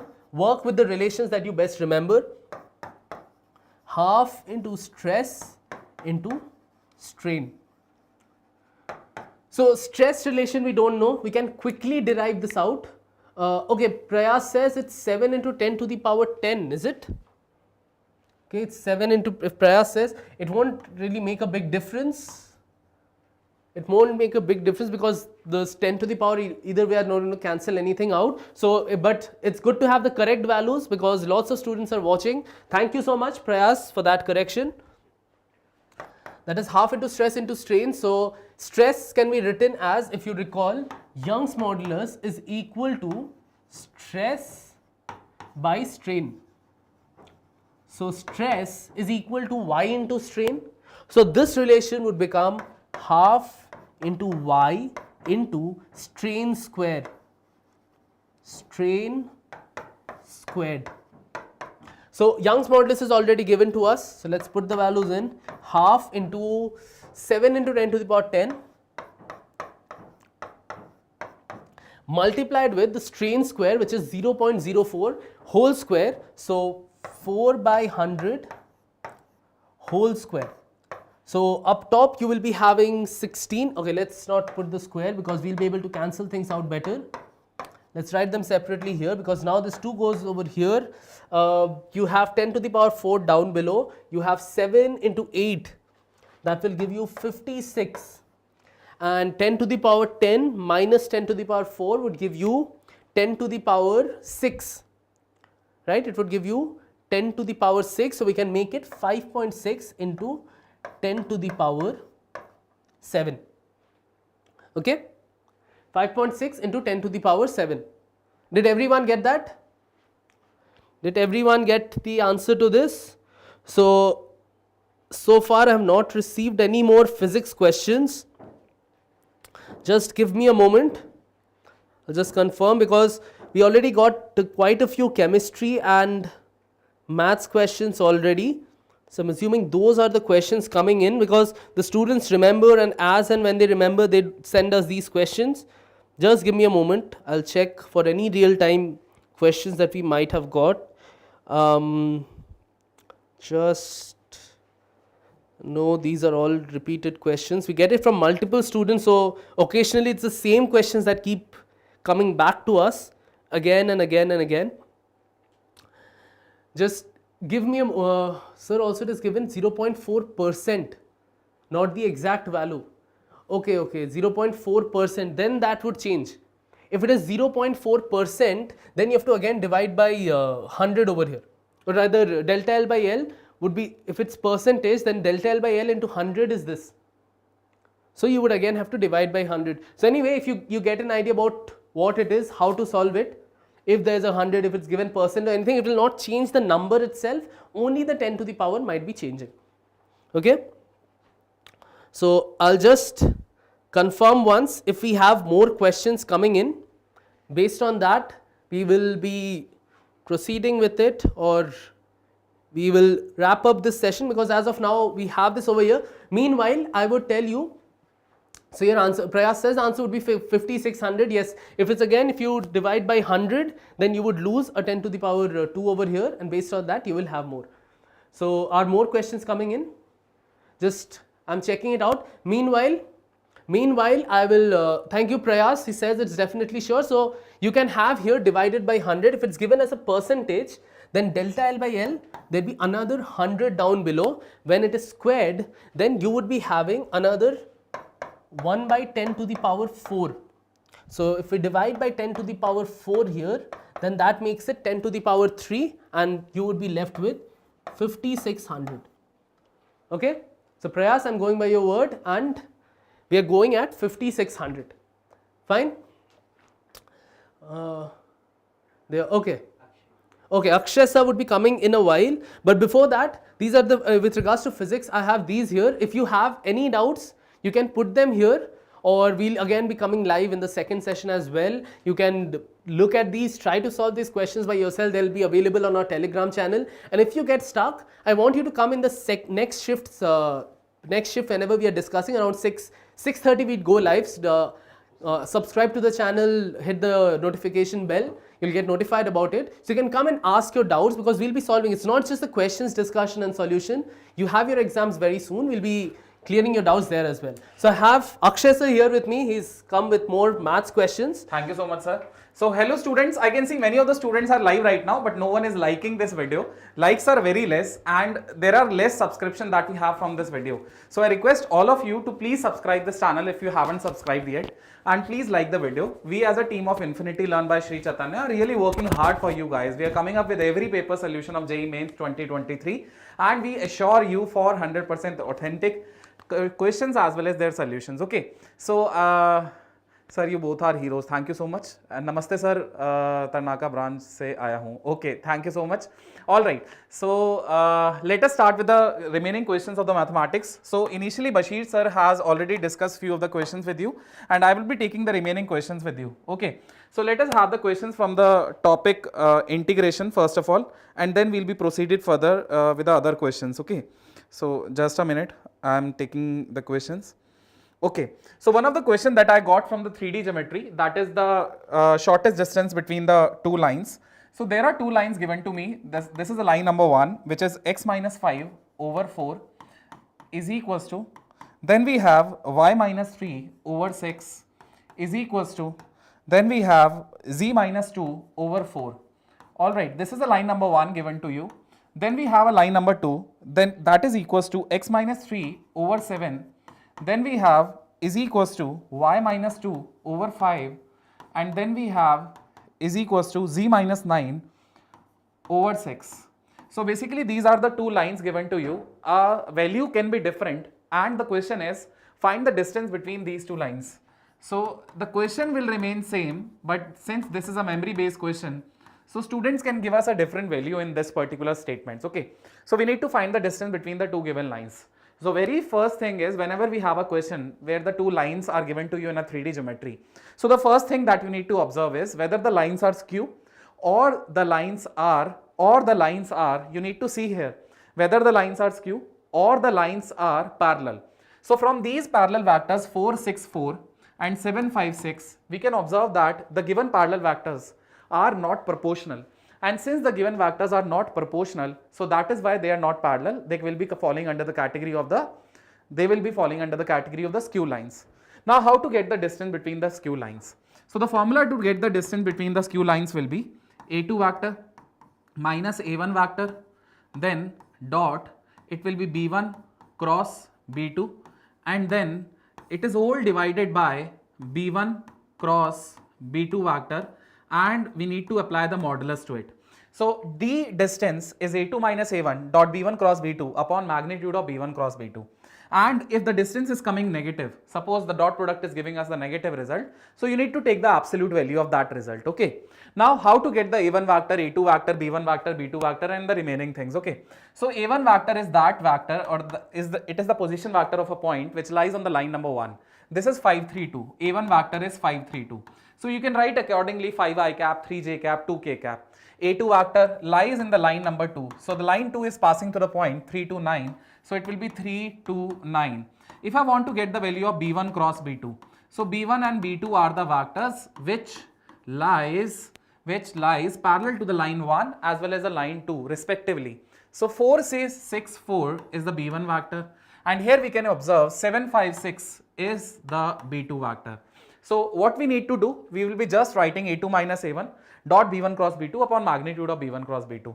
In this particular situation, it is very easy for us to get the vector magnitude of B1 cross B2. So it will be 36 minus 20, which is 16 I cap. Then it is minus j cap times 24 minus 28. It will be minus 4 into minus j cap. And then it is plus k cap times 20 minus 42. So that will be minus 22 k cap. I hope you are able to understand what is B1 cross B2. Once you have B1 cross B2, you will be substituting here. A2 minus A1 is very easy to determine, just the subtraction of these two factors. So it will be 2 I cap, then it will be, so you can also write it as minus 2, then it will be minus j, and then it will be plus 7k. In this way, you can determine A2 minus A1. Once you have, okay, sir, reply to do, kya bol rahe ho, 35 bacche. Okay. Gamer,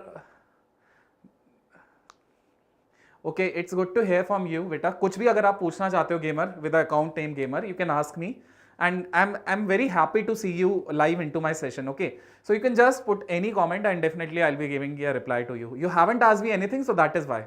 And YouTube Gunshot, thank you for the appreciation that you have made for us. Okay. So moving ahead to this question, so just you will put the value of A2 minus A1, then you will put the value of B1 cross B2 and you will divide by the magnitude of B1 cross B2. In this way you will be able to get the distance between two skew lines. Are you all able to understand how I have done this question?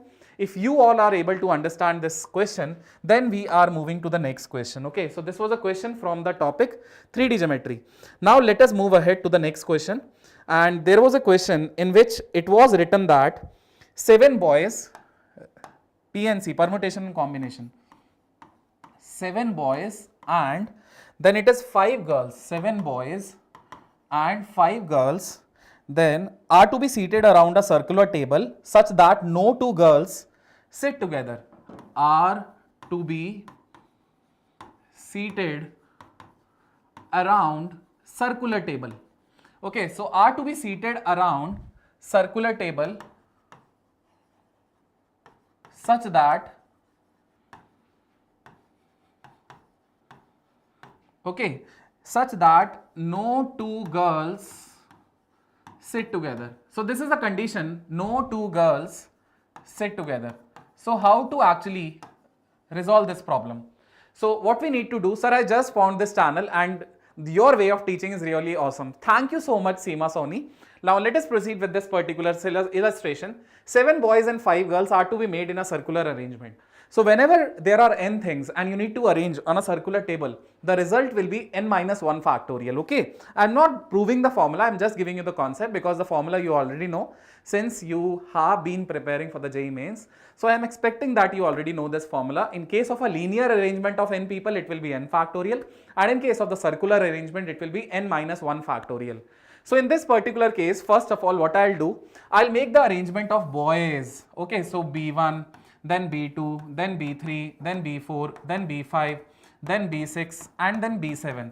So first of all, we will be making the arrangement of the boys in this circular table, and the arrangement of the 7 boys will be done by 7 minus 1 factorial. That is 6 factorial ways. So this 6 factorial ways will give me the arrangement of boys.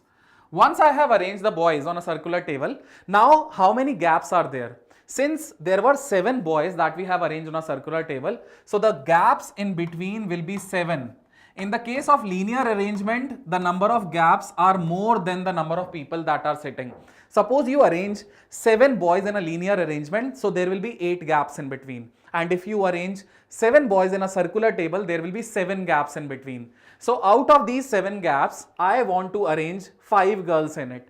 Because the girls should not, any 2 girls should not sit together. So the girls will be seated in a gaps between the boys. Boys can sit together, but girls do not sit together. No 2 girls sit together. This is the condition given here. So out of these 7 gaps, I will be first of all selecting 5 gaps because I have the 5 girls. So this is the selection of 5 gaps out of 7 gaps. I hope you are able to understand this. And then after actually selecting these 5 gaps, the girls will be arranged as per the linear arrangement, that is 5 factorial. Because there are 5 places and there are 5 people. So 5 people will be placed in the 5 places by 5 factorial ways. Okay, students generally make an error that they arrange the girls according to the circular arrangement. No, here 4 factorial won't come, here it will be the 5 factorial. So this will be the final answer for this particular question. So please tell me guys, are you able to understand how we got the answer of this question? And if this is clear to you, then we can move further to the next illustration. Give me a thumbs up in the comment section if you are able to understand the solution. Give me a thumbs up. And if it is so, then we can go proceed with the next solution. Okay. So thank you so much everyone. We are moving ahead to the next solution. Here we have another question. And let me take a question which is very important for you guys. And then we can move ahead. Alright.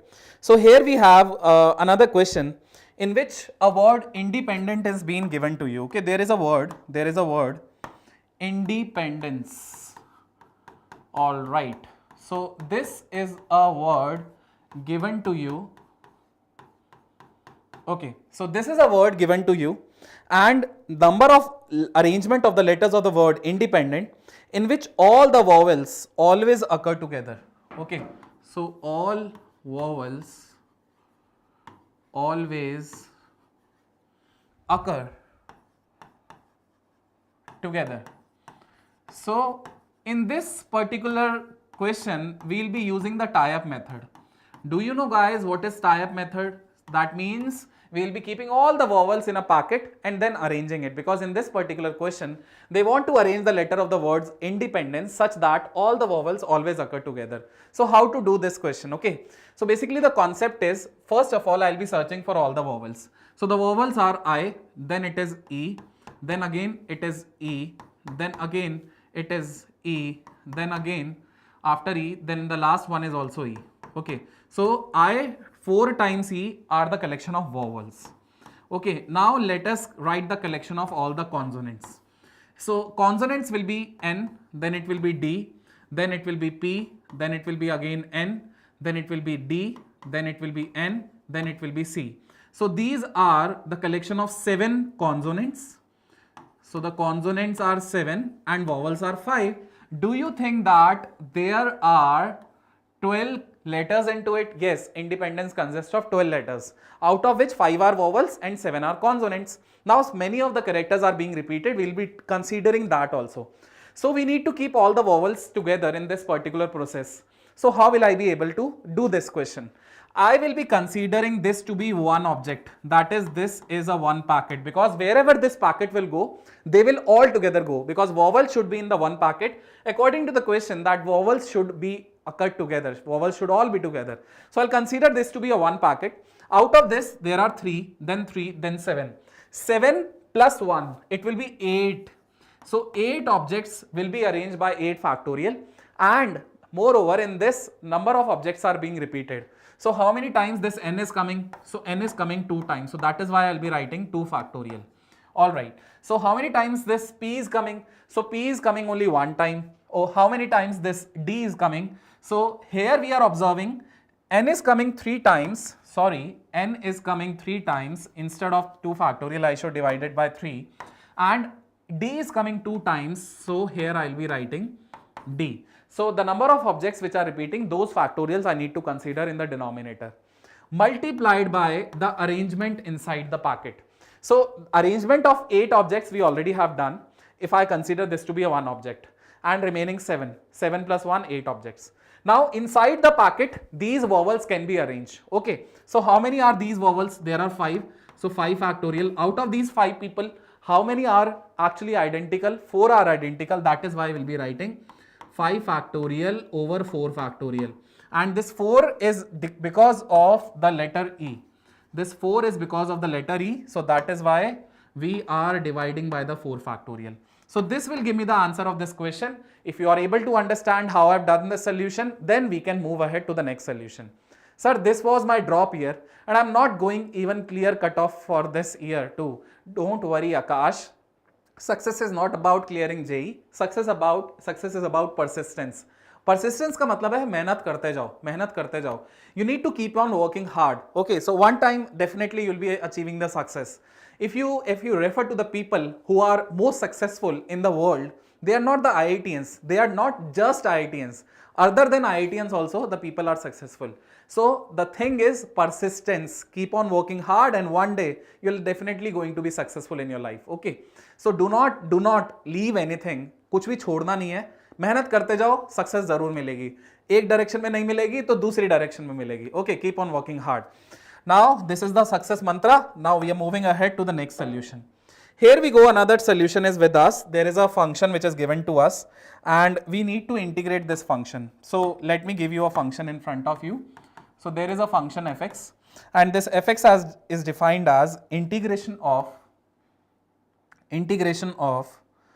x plus 1 sorry dx whole divided by x times 1 plus x times e raised to the power x with a whole square. So this is a question in front of us. Okay, and how will I be able to deal with this problem? Here x is positive given to us. So in this particular problem, what we need to do, I'll be assuming this part 1 plus x times e raised to the power x as a new variable t. Now let us try to differentiate it. Differentiation of 1 will be 0. Differentiation of x times e raised to the power x will be what? X I am writing as it is. Differentiation of e raised to the power x will be e raised to the power x. Plus e raised to the power x I am writing as it is. Differentiation of x will be 1. Okay. Now this is whole being multiplied with dx, and here it is dt. If I try to take this e raised to the power x common, inside the parenthesis I'll have 1 plus x dx, and this is dt. Now here in the numerator what I can observe, we are only having x plus 1. We are not having x plus 1 into e raised to the power x with dx. So that is why what I'll do here, I'll just multiply the numerator as well as the denominator. Here I will multiply e raised to the power x, and here also, not outside the integration, but here also in the denominator I'll write e raised to the power x. I hope you are able to understand this, what I have done. Now this complete numerator part will become dt. And if I talk about the denominator, in the denominator it is x times e raised to the power x. Do you know x times e raised to the power x can be written as t minus 1. So here I'll be writing t minus 1. Here 1 plus x e raised to the power x, it was t, so this will become t square. Now I want to integrate this function.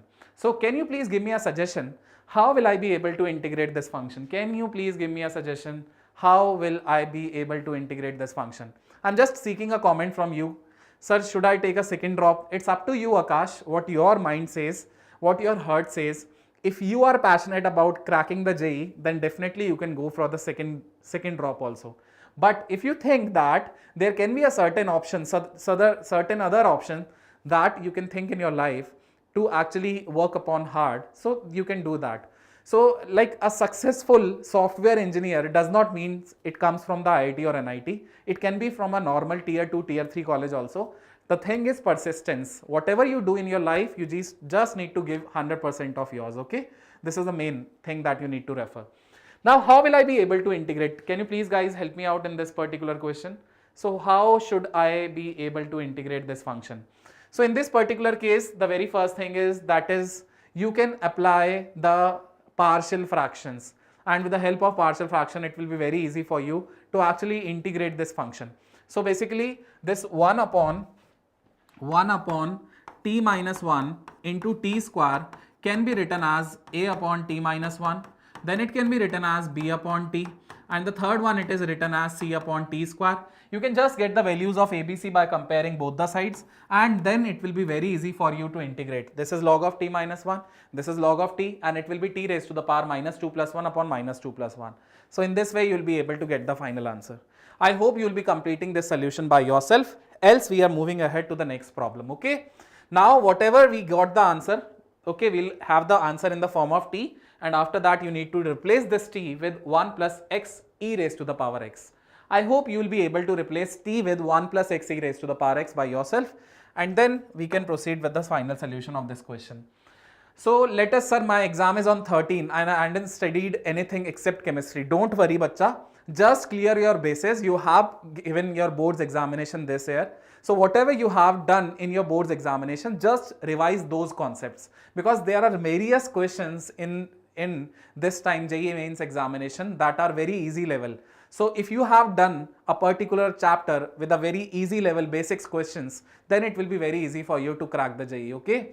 So yes, sir, Inshu sir will be taking the analysis as well, mostly insane, okay? So in evening also, actually Anshu sir is on leave right now, okay? So he is not near to the studio of ours, so he won't be able to attend the evening class, but definitely in the upcoming JEE Main sessions, he would be taking these analysis session. Moreover, I'll recommend Anshul sir, I'll recommend my team and Anshul sir to give you a complete analysis of the 2 days JEE, okay? So tomorrow or day after tomorrow, we'll be posting one video, that is a recorded video of Anshul sir, and he would be giving you the complete analysis of the past 2 days. Don't worry, okay? We'll be helping you in every way. If you want the analysis to be done by Anshul sir, definitely he'll do it for you. Moving ahead to the next question, here is another question with in front of you, and let us take a question from the topic limits.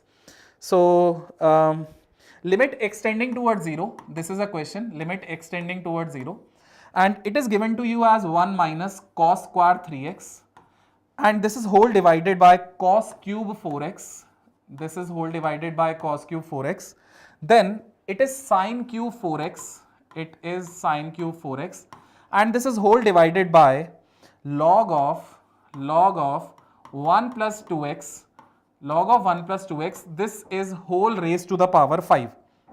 This is whole raised to the power 5. So this is a question that we need to deal here, okay? Log of 1 plus 2x whole raised to the power 5. So basically, how will I be able to evaluate this limit? How will I be able to solve this question? So the process of solving this question is, do you know guys, very first thing that you need to remember is that limit of x tending towards 0, there was a limit of 1 minus cos x upon x square. So if this is given to you, then the result will be half. Just remember the result directly. If this is given to you, then the result will be half. Actually, it is 0 by 0 form. So we can prove by L'Hopital rule, the result will be half. Then if this limit is given to you, sin x over x, when x is tending towards 0, then the result will be 1. And if this logarithmic limit is given to you, limit x tending towards 0, log 1 plus x over x, then also it is 0 by 0 form, but the result will be 1. Okay, so these are the results that you need to keep in your mind before practicing this question. In this particular problem, there is 1 minus cos square theta. Since we have 1 minus cos square theta with us, so we can break it down into 1 plus cos theta and 1 minus cos theta, okay. So basically, first of all, I can break it down into 1 plus cos 3x, and then I will be writing it as 1 minus cos 3x. I hope you are able to understand why, like what is the benefit of breaking it down. Once I have broken it down, so it is 1 minus cos 3x. Now it is given to us as 1 minus cos 3x. So that is why 3x whole square will be required in the denominator. So I divided by 3x whole square and I multiplied it by 3x whole square. Here we have cos cube 4x. I am keeping it as it is because I can directly write cos 0 as 1. So there is no problem of keeping this cos cube 4x as it is. Okay. Next we have sin 4x whole cube. Okay, since we have sin 4x whole cube, so definitely I'll divide 4x whole cube and I'll multiply 4x whole cube. I hope this is also clear to you. Then we have log 1 plus something. Okay, so it is log 1 plus 2x and this is raised to the power 5. Okay, this is raised to the power 5. And since this is raised to the power 5, so definitely in both numerator and denominator, we should divide, this is raised to the power 5. So definitely we should divide 2x raised to the power 5, and if I am dividing it, so I should also multiply it by 2x raised to the power 5. Are you able to understand what I have done over here? So basically this limit I know what to do it with. It will be converted to half. Okay, basically this sin theta upon theta, what we need to do it, it will be converted to 1. Basically this log 1 plus something upon something, it will be converted to 1. Now we are left with, what we are left with, here we have x square and here we have x cube. So x square into x cube, it will become x raised to the power 5, and x raised to the power 5 is already there in the denominator. So powers of x will cancel in both numerator and denominator, and ultimately it will be very easy for me to apply the limit. Now the 0 by 0 form will be eliminated. Okay, so the answer will be what? It is 3 square. Okay, then here if you put cos 0, it will be 1. So 1 plus 1, this will be, this bracket will be turning out to 2. This bracket, it will be turning out to half. Okay, this sin x upon x, that will be turning out to be 1. Here we have 4 cube with us. Okay, this is whole divided by, here we have 2 raised to the power 5, and here cos 0, it will be 1. So that is why I am writing 1. And here it is log 1 plus something upon something, that will also be 1. So are you able to understand how to solve this? So this is the final answer. We just need to simplify, and yes, we will be able to solve this question. Easy peasy lemon squeezy. Thank you so much. Yes, this is a easy peasy question, and it looks to be like little bit complex, but if we try, if we know the concept, then it will be very easy for us to actually deal with this problem. So I hope all of you are able to understand how to actually practice the question and how to actually solve the question, what ideology should you have before starting with the solution. Okay, moving ahead to the next type of a problem. Here is another problem that we have. Let me discuss another problem with you. So here we have a matrix A given to you. This matrix A is having a 3 cross 3 order. It is 2 1 0, then it is 1 2 minus 1, and then it is 0 minus 1 and 2. I hope this is clear to you. This is a matrix given to you. Now in this particular question, they are asking you, they are giving you a value of adjoint, then it is again adjoint, then it is again adjoint. Okay, and then adjoint of 2a is given to you here. Okay, adjoint of 2a is given to you. Determinant of it is given to you as 16 raised to the power n. And in this question, they are asking you to get the value of n. So basically you need to find the value of n for this particular question. So how will you be able to solve this question? So first of all, the concept for dealing with this problem is, first of all, get the value of the determinant a. So for this, determinant a will be, I am expanding it about the row 1, I am taking 2 as it is, leaving the row, leaving the column, it will be 4 minus 1, that is 3. Then I am writing minus 1 as it is, it will be 2 minus 0. Then I am writing 0 as it is, and if I am taking 0, so no need to mention, no need to eliminate the row and column. So this will be turning out to 6 minus 2, which is equals to 4 itself. Now since we have the determinant a with us, now it will be very easy for me to expand this determinant. Do you know guys that adjoint of a determinant is equals to determinant a raised to the power n minus 1. Determinant a raised to the power n minus 1. And how many adjoints are given to you over here? So here we have 3 adjoints with us. So the very first is determinant of adjoint a, okay, raised to the power n minus 1. Then again it will have determinant of adjoint of 2a raised to the power n minus 1 whole square, and then we have determinant of 2a raised to the power n minus 1 whole cube. Okay, so basically this is the expansion that we will have here after solving these three adjoints. And once I have solved these, because the inner adjoint determinant value will be 2a raised to the power n minus 1, then again it will be, first of all, we'll be solving this one, determinant of adjoint, then we have adjoint, and then we have 2a. So this particular expression will be in this way, determinant of this will be raised to the power n minus 1, and if I remove this adjoint, it will be again determinant of this adjoint raised to the power n minus 1. If I remove this adjoint, it will be determinant of 2a raised to the power n minus 1. I hope you are able to understand this. Now, if 2 is multiplied with a matrix which is having a order 3 cross 3. So if I take this 2 outside of this determinant, it will be 2 cube. So 2 cube, and here we have a determinant a. Okay, then we have determinant a, and this is whole raised to the power n minus 1 whole cube. I hope you are able to understand. Now let us mention the value of the determinant a. Determinant a is 4, and this 2 cube into 2 square will become what? Can you please help me out? So 2 cube into 2 square will be converted to what? 2 raised to the power 5, which is n times minus 1 raised to the power 3. So here we can write it as 2 raised to the power 4n, and we just need to compare the powers. We just need to compare the powers and get the final answer for this question. Is this clear to everyone how we need to get the value of n in this particular problem? Are you all able to understand how to get the value of n in this particular problem? If this is clear to you, then we can go ahead for the next question. Just say yes or no. Okay, just say yes or no. If you are able to understand this, we are moving ahead to the next problem. Okay. So Surya, Vikas, one of the student has told me to actually re-explain the question again. Okay, so please listen to me, Surya.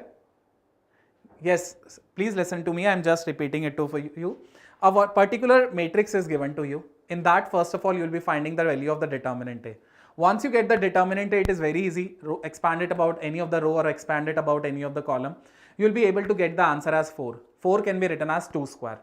Now, in the question they have told us 3 times adjoint of 2a is given to you. Adjoint of adjoint of adjoint 2a is given to you. So this is a problem. This is a question given to you. Okay. So adjoint of adjoint of adjoint 2a will be equals to determinant of 2a raised to the power n minus 1 whole cube. Determinant of 2a raised to the power n minus 1 whole cube. This is a formula that is based on the properties of the adjoint. N denotes the order, and here we are observing that n denotes the order, and in this particular problem n will be 3 because a 3 order matrix is given to you. So it will be 2a raised to the power determinant of 2a raised to the power 2 cube, that is determinant of 2a raised to the power 8 is given to you. Okay, now this needs to be compared with 16 raised to the power n. So basically you need to get the value of n in this particular problem. Okay, is that clear to you? In exact, there was just a, according to which I give the answer. I'm sorry for that. Okay, no problem, beta. There can be like, these are the memory based question, not the exact question that is being given by the JEE Mains website.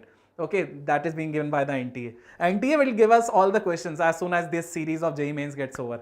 But now to have the glimpse of all the questions that are coming in the JEE Mains, we are conducting these live sessions. Okay, so I hope you are able to understand all the problems till now that we have discussed with you. Right now we are moving ahead to the next problem, and that is based on just I'm seeking another problem. I'm searching for another problem, just a minute. Independence we already have discussed. All right. So there are 3 points, there are 3 lines given to us. I am taking a question from the chapter straight line. So here we have a triangle given to us consisting of 3 lines. One equation is given to you as 4x plus 3y, and it is equals to 69. The second equation that is given to you as 4y minus 3x, and that is equals to 17, and the third equation that is given to you as x plus 7y that is equals to 61. So these are the three equations given to you, and these three equations creates a triangle. Now for this triangle, let alpha comma beta be the circumcenter. So this is a circumcenter, alpha comma beta. Now the question is actually find the value of alpha minus beta whole square and plus alpha plus beta. So basically this is a question. So how to actually solve the answer of this question? Okay, how will I be able to solve this question? So very first thing is, whenever I'm just giving you a trick to actually deal with this type of problem. So whenever a question comes up from a straight line and that question deals with the question of getting the center of the triangle, and once we have the center of the triangle, then it will be very easy for me to get the answer of this question. Here in this particular problem, circumcenter is given to you. So these type of questions usually have those questions in which a right angle triangle is being formed. That means one of the angle will be 90 degree. So here we are observing that this particular line and these two lines will be perpendicular to each other, will make a 90 degree. Why? Because this particular line is having a slope minus 4 upon 3 and this particular line is having a slope that is 3 over 4. The product of the slope m1 into m2 is equals to minus 1. Therefore, the line number 1 and the line number 2 will be perpendicular. And once we have these two perpendicular lines, then it will be very easy for us to actually identify that the given triangle is a right triangle. And once we have a right triangle, so this is an equation which is 4x plus 3y is equals to 69. This is an equation which is 4y minus 3x is equals to 17. And the third equation, that is of the hypotenuse, x plus 7y is equals to 61. Now students, how to deal with this problem? Suppose these are the points A, B, C with us and B angle is 90 degree over here. So you need to find the A coordinate by solving these two equations. Moreover, you will be finding the C coordinate by solving these two equations. Once you have the coordinate of A as well as the coordinate of C, it will be very easy for you to get the midpoint. So this is the midpoint of AC. Once you have the midpoint of AC, that will be acting as a circumcenter of triangle. Guys, do you know this concept? That the circumcenter of a right triangle always lies at the midpoint of the hypotenuse. This is an important concept that we need to apply here. So basically, if you have the coordinate of A and C by solving the two linear equations, then it will be very easy for you to apply the section formula or the midpoint formula to get the coordinate of the midpoint. And that coordinate of midpoint will be the circumcenter. A calculation will be involved in this particular concept. Okay, once we have the circumcenter, that means we have the value of alpha beta. If we have the value of alpha beta, then it will be very easy for me to get the answer. I hope now you would be able to try this question by yourself. Okay, so is it clear to you how to actually deal with this problem?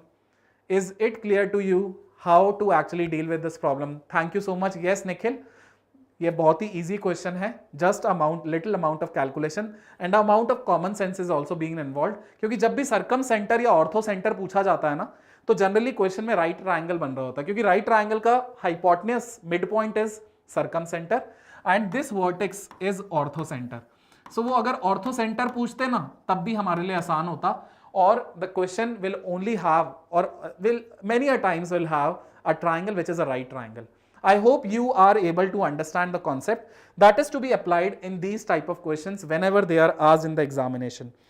So moving ahead to the next problem. Here we have another problem. I am moving ahead to the next problem. So we have another problem in front of us, and that problem is based on the differential equation.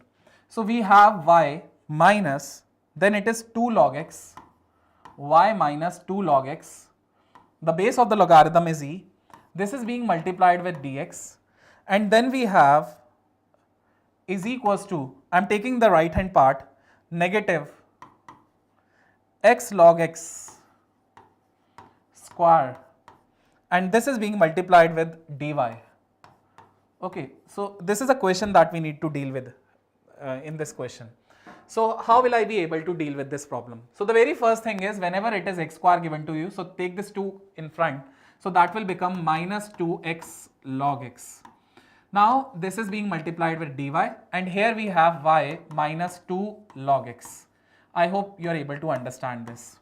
Now what we need to do, I am just taking this dx in the right hand side so as I can create dy by dx, and I am taking this coefficient of dy, that is 2x log x, in the right hand side. So y will be divided with 2x log x, and this 2x 2 log x will also be divided by 2 log x will also be divided by 2x log x. I hope you are able to understand what I have done here. So basically here 2 log x are getting cancelled, and here the form that is created, it is dy by dx, then it is dy by dx, then it is, I am taking this term to the right hand side, it will become 1 upon 2x log x into y. Okay, and this remaining term I am keeping in the right hand side, negative into negative will become positive, so this will be 1 by x. So guys, are you able to understand? This is a linear differential equation that is being created. Are you able to recognize the linear differential equation? And once we are able to, okay, so what if it is not a right triangle? Okay, so if it is not a Surya, if it is not a right triangle given to you, then you need to actually find the coordinate of the circumcenter. How to find the coordinate of the circumcenter? Let me tell you. You will find the perpendicular bisector 1, you will find the perpendicular bisector 2, and solving these two perpendicular bisector will give you the actually circumcenter of a triangle. Okay, this is the lengthier method to solve this problem. Okay, linear differential equation. Okay, thank you, Surya, if you are able to understand. Now once we have the linear differential equation with us, so we can just compare it with dy by dx plus py is equals to q. Then we can find the value of the integrating factor e raised to the power integration p dx, and once we have the integrating factor with us, then it will be very easy for me to write the solution. Y into integrating factor is equals to integration of q into integrating factor plus c. I hope you will be able to continue with this solution, because now the remaining thing is very easy and it is very basic part that is being left here, and I hope you will be able to complete the solution of the linear differential equation. Alright, so I hope you are well versed with the concept that is being asked, and till now we can observe that there are the questions which are actually very easy level questions in comparison to the previous attempt. So some of the question requires amount of calculation, but some of them are very easy. Even there is a calculation, but the concept that is being applied here is easy. So that is why I would say overall today's paper, after the analysis of today's paper, I am observing that the questions are easy comparative to the previous attempt examination papers. Okay. Now moving ahead to the next problem. Here they have told us that alpha is a greatest term. Alpha is a greatest term in sequence, and in the sequence where nth term is defined. So this is the nth term that they have defined here, and which is equals to n cube over n raised to the power 4 plus 147. So this is the nth term that they have defined. So alpha is the greatest term in this sequence, and here n is from 1, 2, 3, 4 up till we can take many terms. Then find the value of alpha. So basically the question is to get the greatest term. So whenever the nth term of a sequence is given to you and you need to find the greatest term of that sequence, so how will you be able to find that? So the concept is what we need to apply here. So I will be assuming this nth term as a function of x.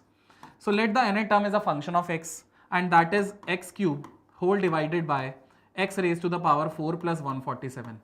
Now I will be differentiating this function. So to get the maximum value or the minimum value, we should differentiate. As soon as I differentiate, it is the rational function given to you. So here it is square, then I am writing x raised to the power 4 plus 147 as it is. Differentiation of numerator will be 3x square, minus x cube will be as it is, and differentiation of the denominator will be 4x cube. Now let us try to simplify this. So we will be taking this x square and x square common from both the sides. So here if I take this x square common, it will be 3 times x raised to the power 4, and here it is 147 into 3. So do you know guys what is 147 into 3? If I multiply 147 into 3, it will be 7 into 3 21, then it is 12, 12 plus 2 4 14, and here it is 441.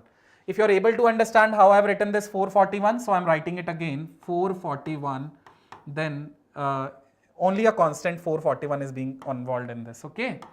So I have taken this x square common, and after taking this x square common, we are left with 3 times x raised to the power 4 and 3 times 147. I hope this is clear to you. Next, 441 I am writing here, and then we have a minus in between. X square we already have taken common, so here we will be left with 4 times x raised to the power 4, because x raised to the power 6 is this, and after taking x square common it will be x raised to the power 4 left.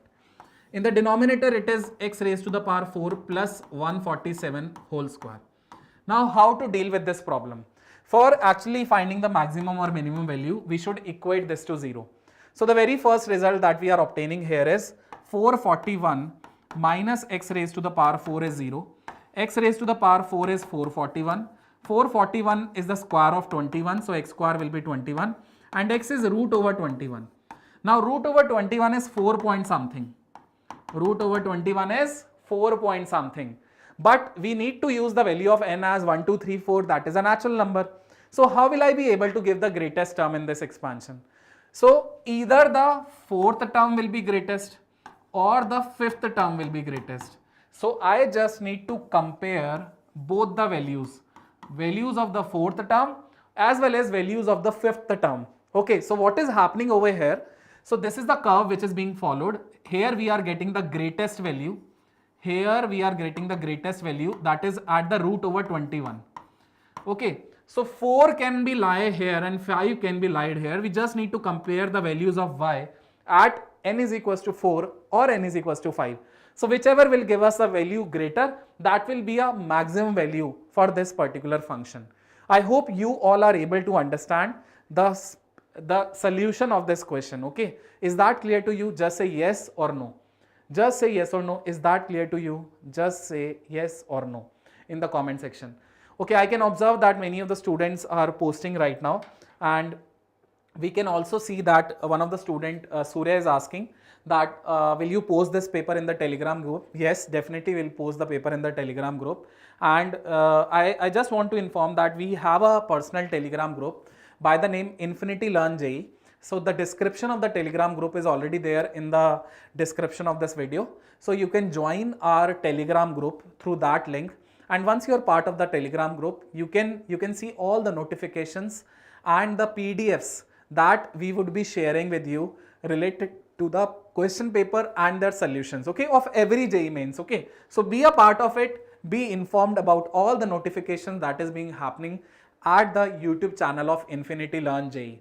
So thank you so much everyone for being part of this wonderful YouTube channel, and we will be giving you a hand-on support till your JEE Advanced. Moreover, I'll also like to announce that we are coming with a new batch of JEE Advanced. So after the JEE Mains, just after the JEE Mains, a new batch is being launched, that is of the JEE Advanced, and Anshul sir from IIT Delhi would be taking this particular lecture of the mathematics in that crash course, and they would be providing, all the teachers are really highly experienced in chemistry as well as physics also, and they would be providing you the hand-on support till your JEE Advanced examination, okay.